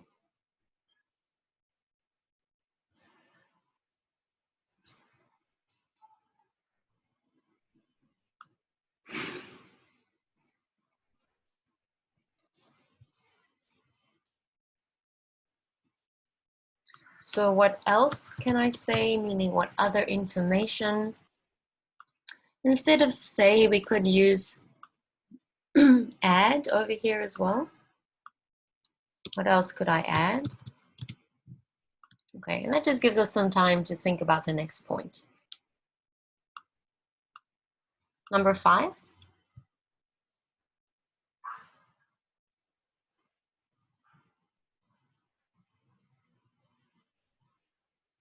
So these last 2 are again used to refer back to an earlier point.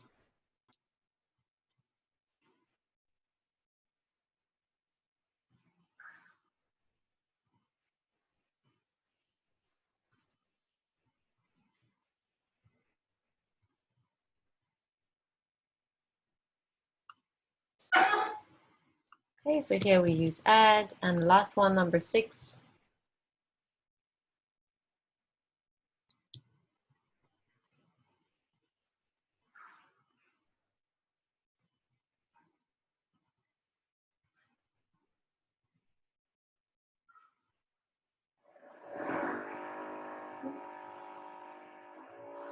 And this is where we use forgot.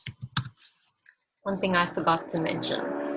So these we use them with similar meaning. You want to add something because you forgot to mention it. So instead of mention, we could use the word say here. One thing I forgot to say. One thing I forgot to describe. So we use these verbs here as well.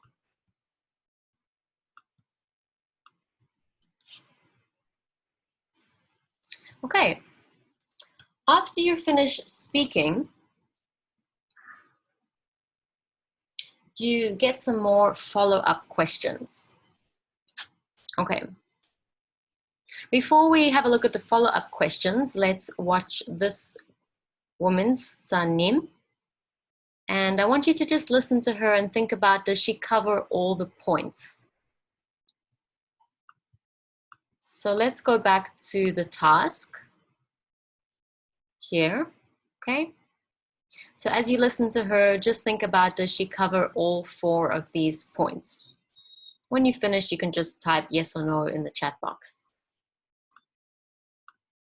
So you asked me to describe a time when I helped someone. I helped Eileen, who is my best friend in Ankara. I helped her actually last year because she was very sick and ill, and she has nobody at home to help her. And she called me and she asked me if I can help her. So I went to her home, and she was very ill. She got a high temperature and she was shaking, and I gave medication to her, but she threw it up, and it was so horrible, and I was very worried about her. So I picked up her to the hospital. That was the last thing that I can do for her. And we got to the emergency, and they gave some medication via her veins. So it went well.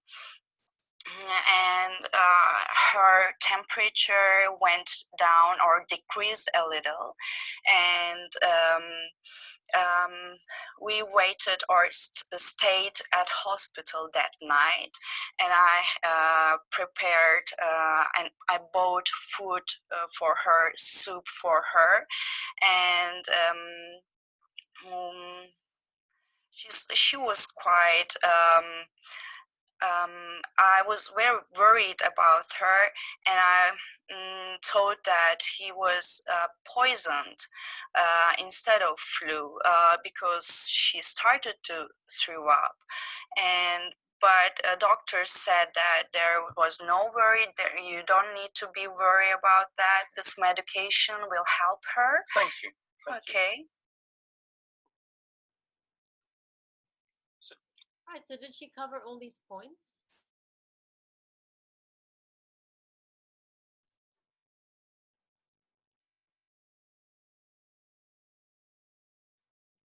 Just type yes or no. If you type no, then tell me which point she forgot.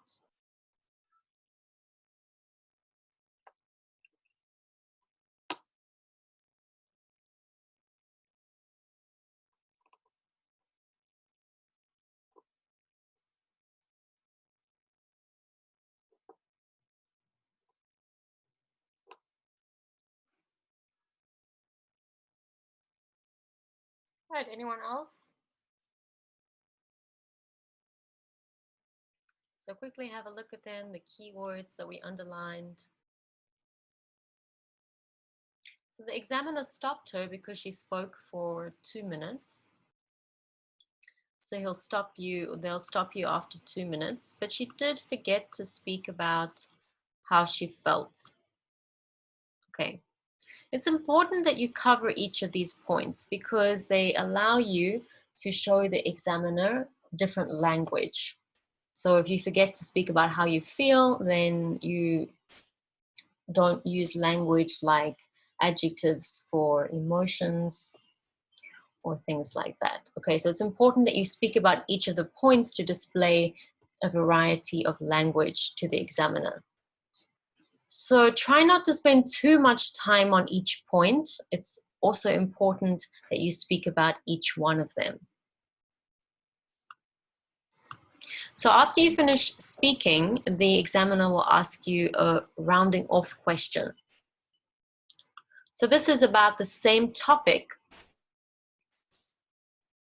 as your talk. So if you're speaking about someone you helped, the rounding off question will be about the same topic. So let's listen to the question, and I'd like you to write down the question that the examiner asks these two students.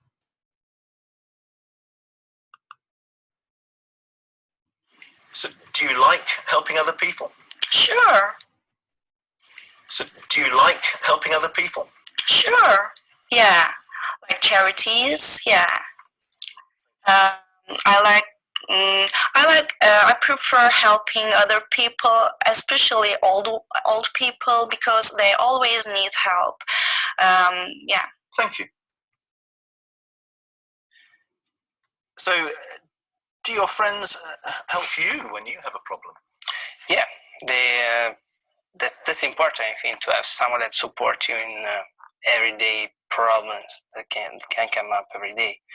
For example, when I worried for the university, and it happens quite often, the same friend I was talking about earlier always helps me and give me some advice about how I should act, how I should the attitude I should take up to deal with my problems in a better way. Thank you. Okay, so please type the questions in the chat box. What's the first question that he asked Sanim? If you can't remember it exactly, just take a guess. Type in what you can remember about the first question that he asked.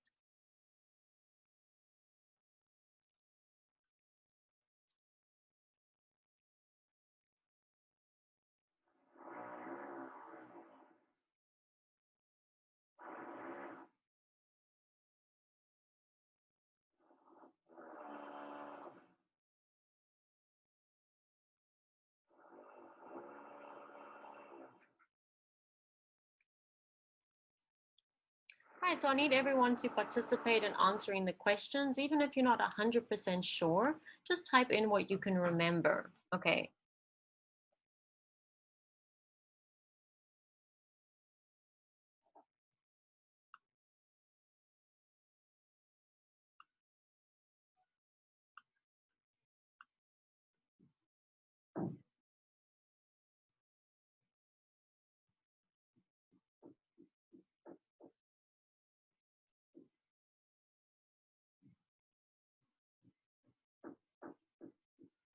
All right, thank you. So the first question is,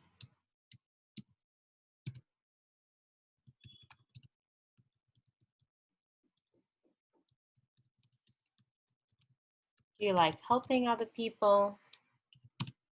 And the second question,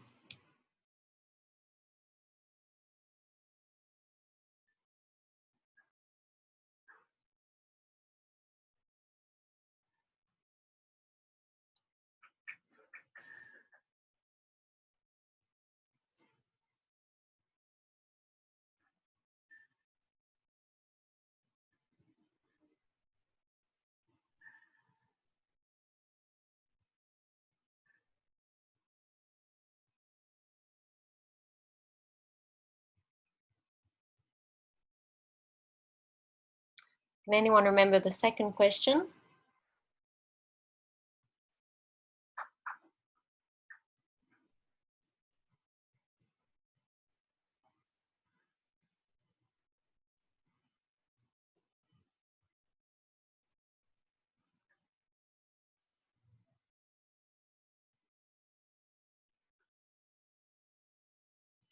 Okay, thank you.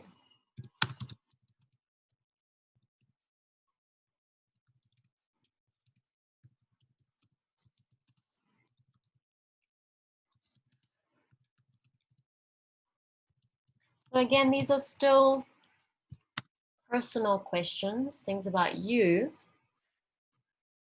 and they're on the same topic as the talk that you just gave. So you'll get one rounding off question, so one question when you're finished speaking. You don't have to spend another 2 minutes answering this question. You could just answer it quickly, 30 seconds or not even a minute. But these are yes/no questions, but you shouldn't just answer yes or no. Like every question, you should extend your answer. So try give a full answer. Let's watch Sami and Emmanuel again. And I want you to think about how do they extend their answers? So what do they do to give a full answer?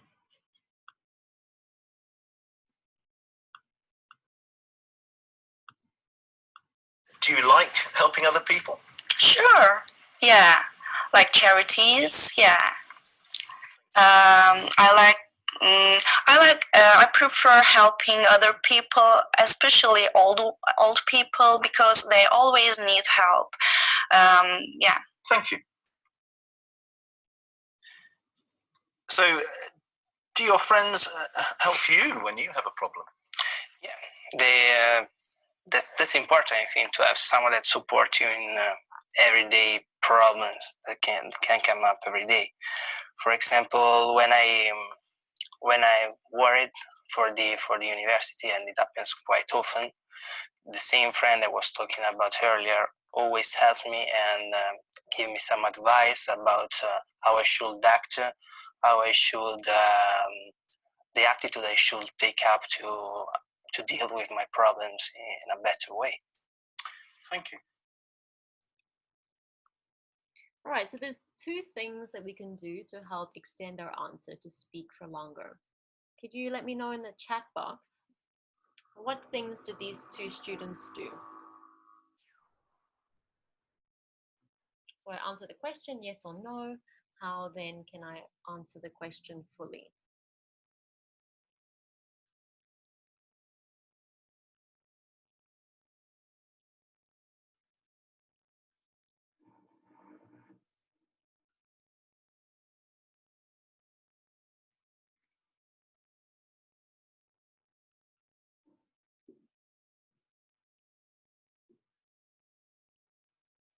So for Sanim, when asked her questions, she said yes, and then she said that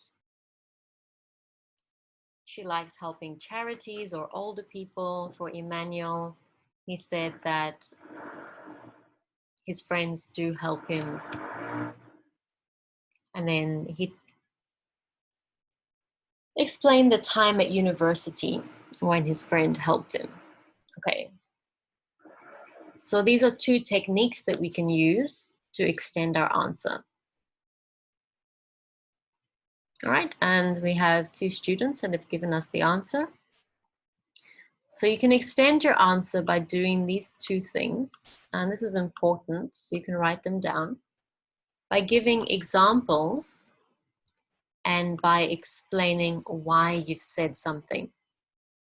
Okay, and for these you can use phrases like, or for example, such as, okay, when we're explaining, we use phrases like because, and so on. Okay, giving examples might be something that people forget. Okay, this is an easy way to extend your answer. So if you say yes, you like to help people, you explain why, but also give some examples of the types of people that you like to help. So giving examples is an important thing that you shouldn't forget to do.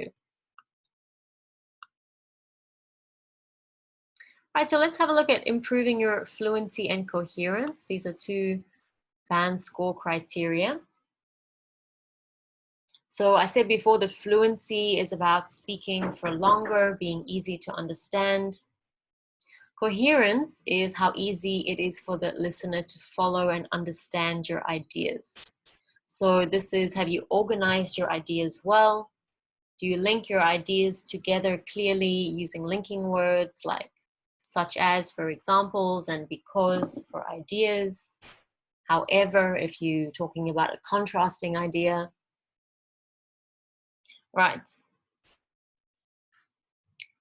So again, you can use your notes to help you with this by using numbers in your notes so that you know which thing you're going to speak about first, which thing you're going to speak about last, and so on. So we're going to listen to a new student, Melanie, giving her talk about the same topic, someone that she helped. As you listen, I want you to try and complete this. So this is the sentence that she uses to start her talk. So you're going to complete the words here, and the words after I, and then the word over here. Okay, so just write down your answer on a piece of paper, and then we'll check them when we're finished watching. You asked me to describe a time when I helped someone. To that aim, I've chosen to talk about Aniceto.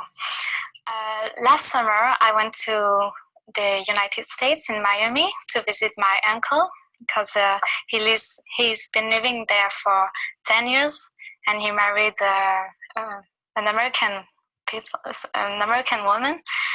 And so I went to visit him just as a tourist, but then I decided to take English lessons to improve my English. And I met a Venezuelan boy, and he couldn't speak English at all. So I wanted to help him practicing his English. And he has also a problem. It's that he's dyslexic. So it was very, very difficult for him. I'm not very good in English, but I could help him a little. So we were practicing our English together and just speaking, writing, and listening to music and movies, watching movies too. And so that's it. That's how I helped him with just practicing our English. Why I wanted to do that?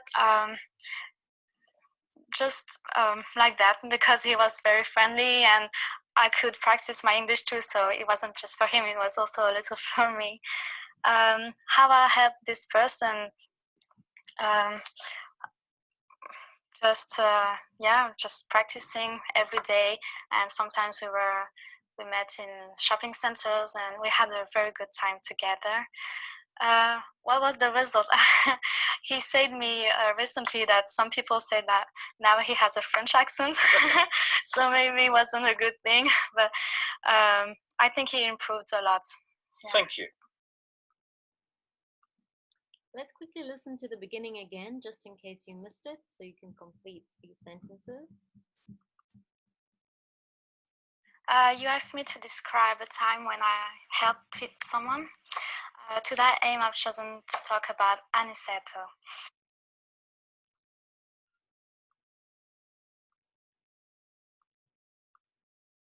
Okay, so please can you type in the chat box what you wrote down to complete this sentence? So what did she say in the beginning of her talk?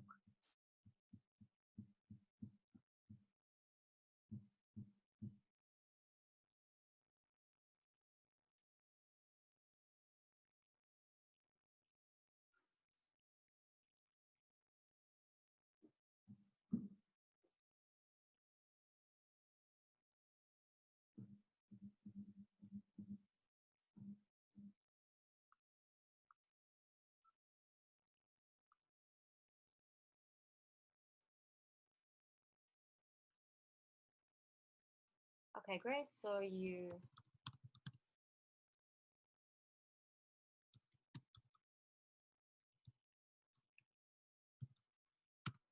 asked me to describe a time when I helped someone. So she's paraphrased the question, summarized the topic here, and then what did she say for the second half? To that aim. So the aim is to describe someone that she's speaking, that she helped.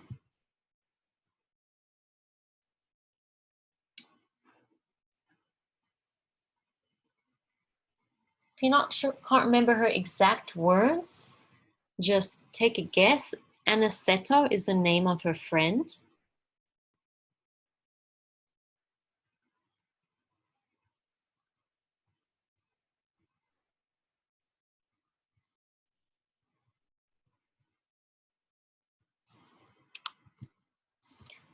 So she said, I've chosen. See if you can complete it.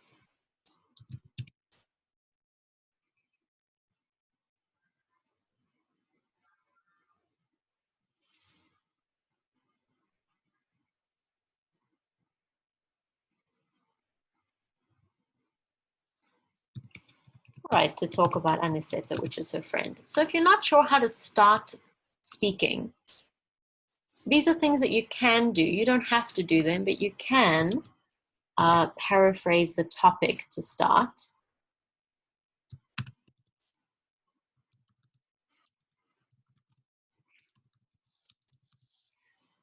And then you can use a phrase like this to begin speaking as well.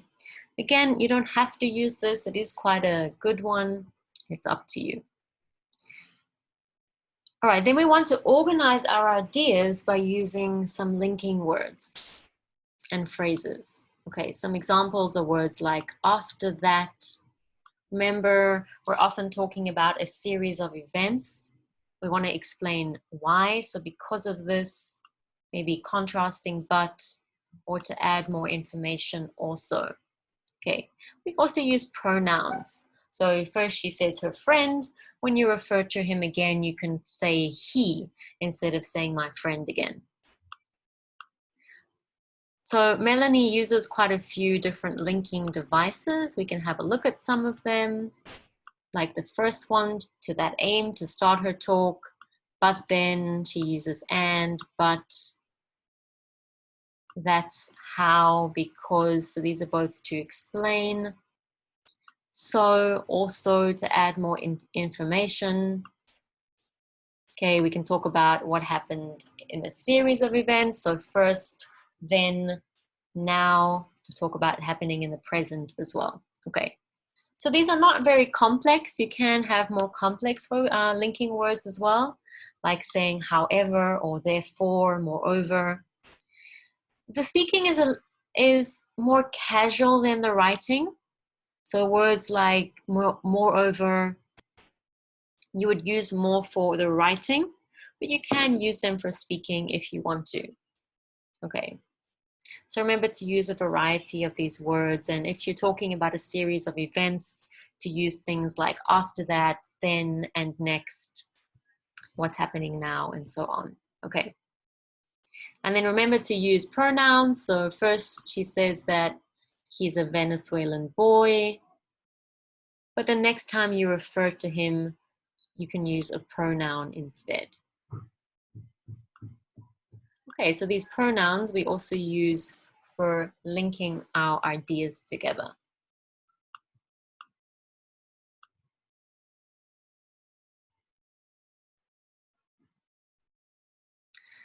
It's important for fluency to try not to be too hesitant. So the fluency refers to the speed that you're speaking at. There's no correct or incorrect speed. Try not to speak too slowly and not too quickly either. So you're trying to speak at a normal and relaxed pace. You also shouldn't be hesitant. So if you're hesitant, usually you're hesitant because you're nervous or you're not sure what to say.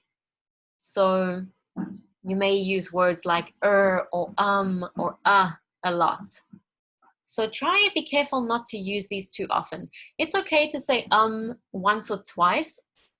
Even native speakers do that. Be careful with words like as well. Again, it's fine to use it once or twice, but we don't want to use these words repeatedly. So again, to film yourself and watch yourself speaking is a good idea before you do your IELTS test. Sometimes we use words like without knowing it. So we need to know if this is a problem that we have. Okay, so record yourself. If you can see you using a word like or you're saying a lot, or you have a lot of pauses where you're not speaking, you're going to lose marks for fluency. So you want to try improve on that. So let's watch Saeed speaking again. And while you listen to her, I want you to answer these 4 questions. So quickly have a look at these 4 questions and think about the answers while you listen.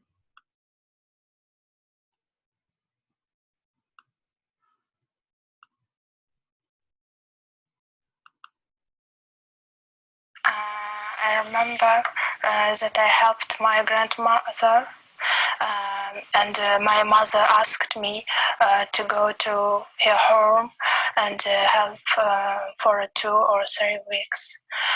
So I went there, and actually my grandmother was ill, so I had to do some cookings for her and some housekeeping works. In the evening, I read the books for her. Then after 2 weeks, she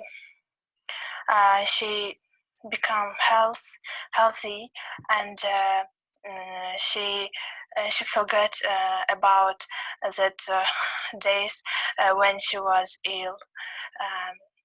So now I'm proud of it.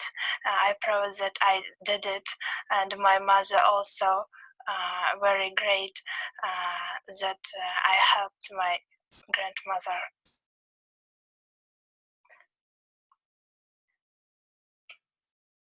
Can you tell me any more about that? Yeah, and she always says me that I'm best girl in the world, and she says that she proud of me, and she always remember me all her life, and Thank you. So, do you like helping other people? yes, I like actually, because if I can help someone, I feel very good that I feel I can help someone, and I feel then that I'm a cooperative person. Thank you. We've been talking. All right, let's have a look at the questions. So what phrases does Sadie use to link her ideas together? So write some of the linking words that she used in the chat box.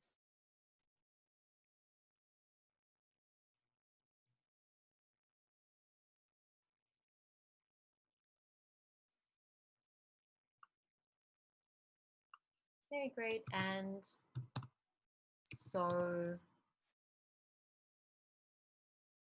then, okay, a time phrase after 2 weeks. Okay.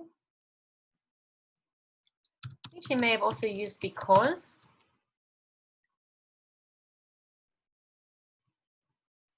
So these are quite simple, especially words like and, so, and because. So we want to use a little bit, some more complex linking phrases as well. So for number 2, can you think of some more complex, some more advanced linking phrases that you could have used? Think about ones that maybe you use for writing, or some that Malina used that we just looked at. Great, as a result. So to give reason.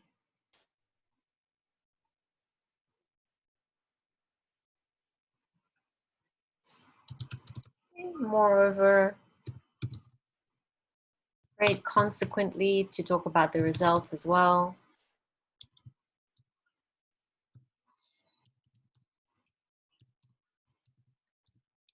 Okay, therefore, whilst, and so on. All right, that's enough. So we get the idea. So we want to use a variety of different things, try and talk about contrasting ideas. All right, does she use any pronouns? What pronouns does she use?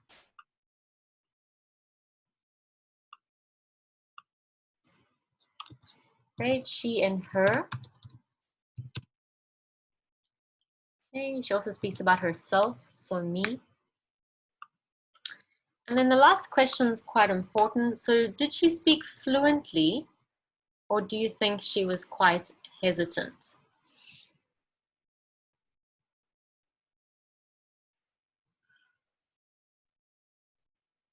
So remember, if you're hesitant, you use phrases like and a lot.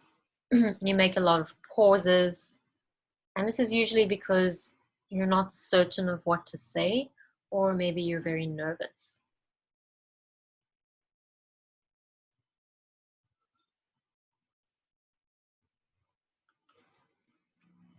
Yeah, she was quite hesitant. She used a lot. And she had quite a lot of pauses. So I want you to try and see if this is something that you do and correct it. Sometimes we use a lot, even if we're not nervous. For some people, it's just kind of a bad habit that we've picked up. With a like, it's the same. So again, don't worry about saying it once or twice. Even 3 times is quite natural. But please avoid saying it a lot. You don't want to lose marks for that. Okay, so think about if that's something that you do. All right, we have 15 minutes left, so we're going to have a look at making notes, and then we're going to do one of these tasks ourselves with your partner. Okay, so making notes are really important. Use this time to write down your ideas clearly. So you can start by thinking about your topics, the topic, what you want to write about. Then you can organize your ideas. So by taking the keywords, you can even use numbers. Okay, and then we use these notes to refer back to while we're speaking. It's important, don't write too much in the notes. You're not writing full sentences, you're just writing down some key words. You want to make it easy to quickly glance at the notes and get the next point that you're going to talk about. This is why we want to use headings and just some short words or phrases. Okay, so it must be easy to read and quick to get the ideas when you look at it. So here we have a new topic question. So let's have a look at our topic. Describe a person who has been an important influence in your life. And then, as always, we have these 4 points. So if we have a look at these notes, we can see our keywords, who the person is and how long you've known them for, why you chose this person, okay, how they have influenced you, and the last one is your feelings about this person. Okay, so you have 4 topics to talk about. So there's many ways of making notes. We're going to have a look at 2. This one is just a list. Okay, some people prefer this way. You have your headings and then you list some keywords. This is quite well organized and easy to read, but you don't have to do it like this. There are other ways. You can do it like this as well. This kind of notes is called a mind map. Some people call it a spider diagram. So you would have your topic, the person that you choose in the middle, your grandmother, and then you can use numbers and then the keywords, and then you just write a few words. So for some people, this is easier to read and to make notes like this. Neither one is better than the other. It's just what you're most comfortable with. Okay, so let me know in the chat box, which one do you prefer? Do you prefer the list that we looked at? Or do you prefer the mind map like this one over here? Which one have you tried? Which one do you like more? Maybe there's some other way that you prefer, which is fine as well. Okay, we have one person that says mind map, one person that says list. I'm not sure about anyone else, but just think about it. If you've never made notes before, then that's something that you should practice doing. Okay, you can use these same type of notes for writing as well, using a list, using a mind map to plot down your ideas. You could try both and see which one you're more comfortable with if you're not sure. It just depends on you. What's most important for both is that it's clear, simple, and easy for you to read. And don't write too much. Okay, so we're going to practice making notes. And then I'm going to put you into breakout rooms again so that you can practice doing the part 2 together. So first I'd like you to just make your notes. You can use this to help you, the different headings. Okay, so here's your topic. I'm going to give you 1 minute to make your notes. So please write them down on a piece of paper. When you go into the breakout rooms, you won't be able to see this. So please make your notes now. You can choose this list or the mind map way. Okay, so I'd like everyone to start making their notes now. I'm going to give you 1 minute. And then we'll stop and then we'll go into the breakout rooms.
All right, so that's about 1 minute. You can stop making notes.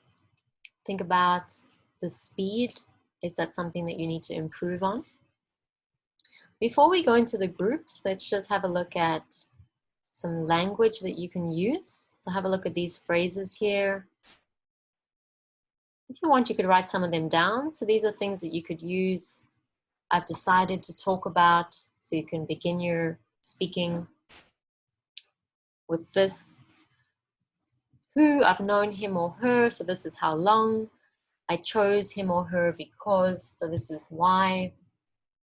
I think he or she has influenced my life by. So this is talking about how they've influenced you. So we use the preposition by with influence. And then to talk about your feelings. When I think of him or her, I feel. So we can use expressions like I think. Okay, so if you want, you can quickly write some of these down and use them while you're speaking as well. You don't have to, it's just some ideas. Make sure that you have your notes ready because I'm going to put you into groups and you won't be able to see the question again. So when you're in your groups, please help each other by timing each other. So remember, you want to speak for 2 minutes. If your partner stops speaking before the 2 minutes, then just prompt them by saying something like, what else can you tell me? So please help each other practice speaking for 2 minutes by timing your partner. You can time yourself as well. And then if you stop speaking before the 2 minutes, ask your partner, what else can they say? Okay, practice. If you've never tried to speak for 2 minutes before, it might be a bit difficult. Remember to talk about earlier points. Maybe you forgot to speak about something. Use your notes to help you. Okay, so we're going to go into the groups now. If there's 3 people in your group, just take turns.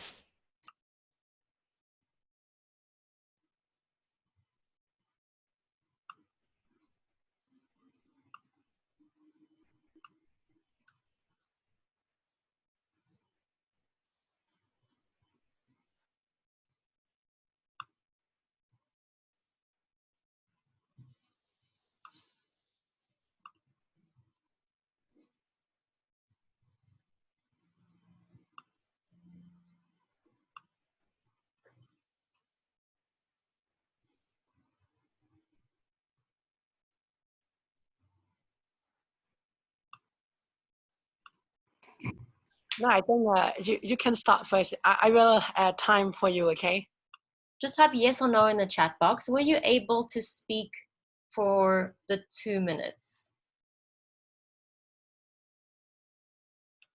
So were you able to speak for the 2 minutes, yes or no? Don't be shy, just let me know. I can give you some advice if your answer is no. So was it easy for you to speak for 2 minutes, or did you find that after 1 minute you stopped speaking?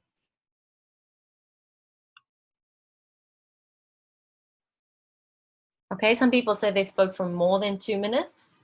Yeah, so just be careful to cover all the points. If you found it difficult to speak for 2 minutes, some advice that I can give you is that it's okay for you to make stuff up. If you really don't know what to say, or maybe because you're a bit nervous, you forget about things when you're asked to think about a memory or an event in your life. So in this case, it's fine to make stuff up. It's okay to lie a little bit. The exam is not about how true you're being, but about the language that you use. So in order to just speak for longer and to display more of your language, you can make stuff up. Like if you can't really think of anyone that influences you, if you can't think of that in the exact moment, you can make something up, okay? If you want, you could think about a hobby that you have and talk about a famous person or someone that you know that's also into that hobby. For example, if you like to play guitar, you could think of a person that you know that plays guitar, and you can make some stuff up. Especially for some of the points that you don't have a lot to say, if you don't really know how you feel or you can't think of the right words, just make some things up. This person really makes me feel inspired, or I'm so grateful to them for all the things that they do to help me. Okay. Even when you're writing your notes, if you feel like you've hit a wall and you can't think of anything to write, just start to use your imagination. It's okay. The examiner doesn't actually know whether you're telling the truth or not, and that's not important. For speaking, what is important is that you give the examiner as much language as possible. All right, does anyone have any questions? We've gone a little bit over time, so we're going to have to finish. If you have a question, you can quickly type it in the chat box. Tomorrow, we're going to be doing part 3, which is a little bit harder. So these were personal topics for part 1 and part 2. Part 3 is abstract topics. So the language that you're using and the ideas that you need to think of are a bit more complex for part 3.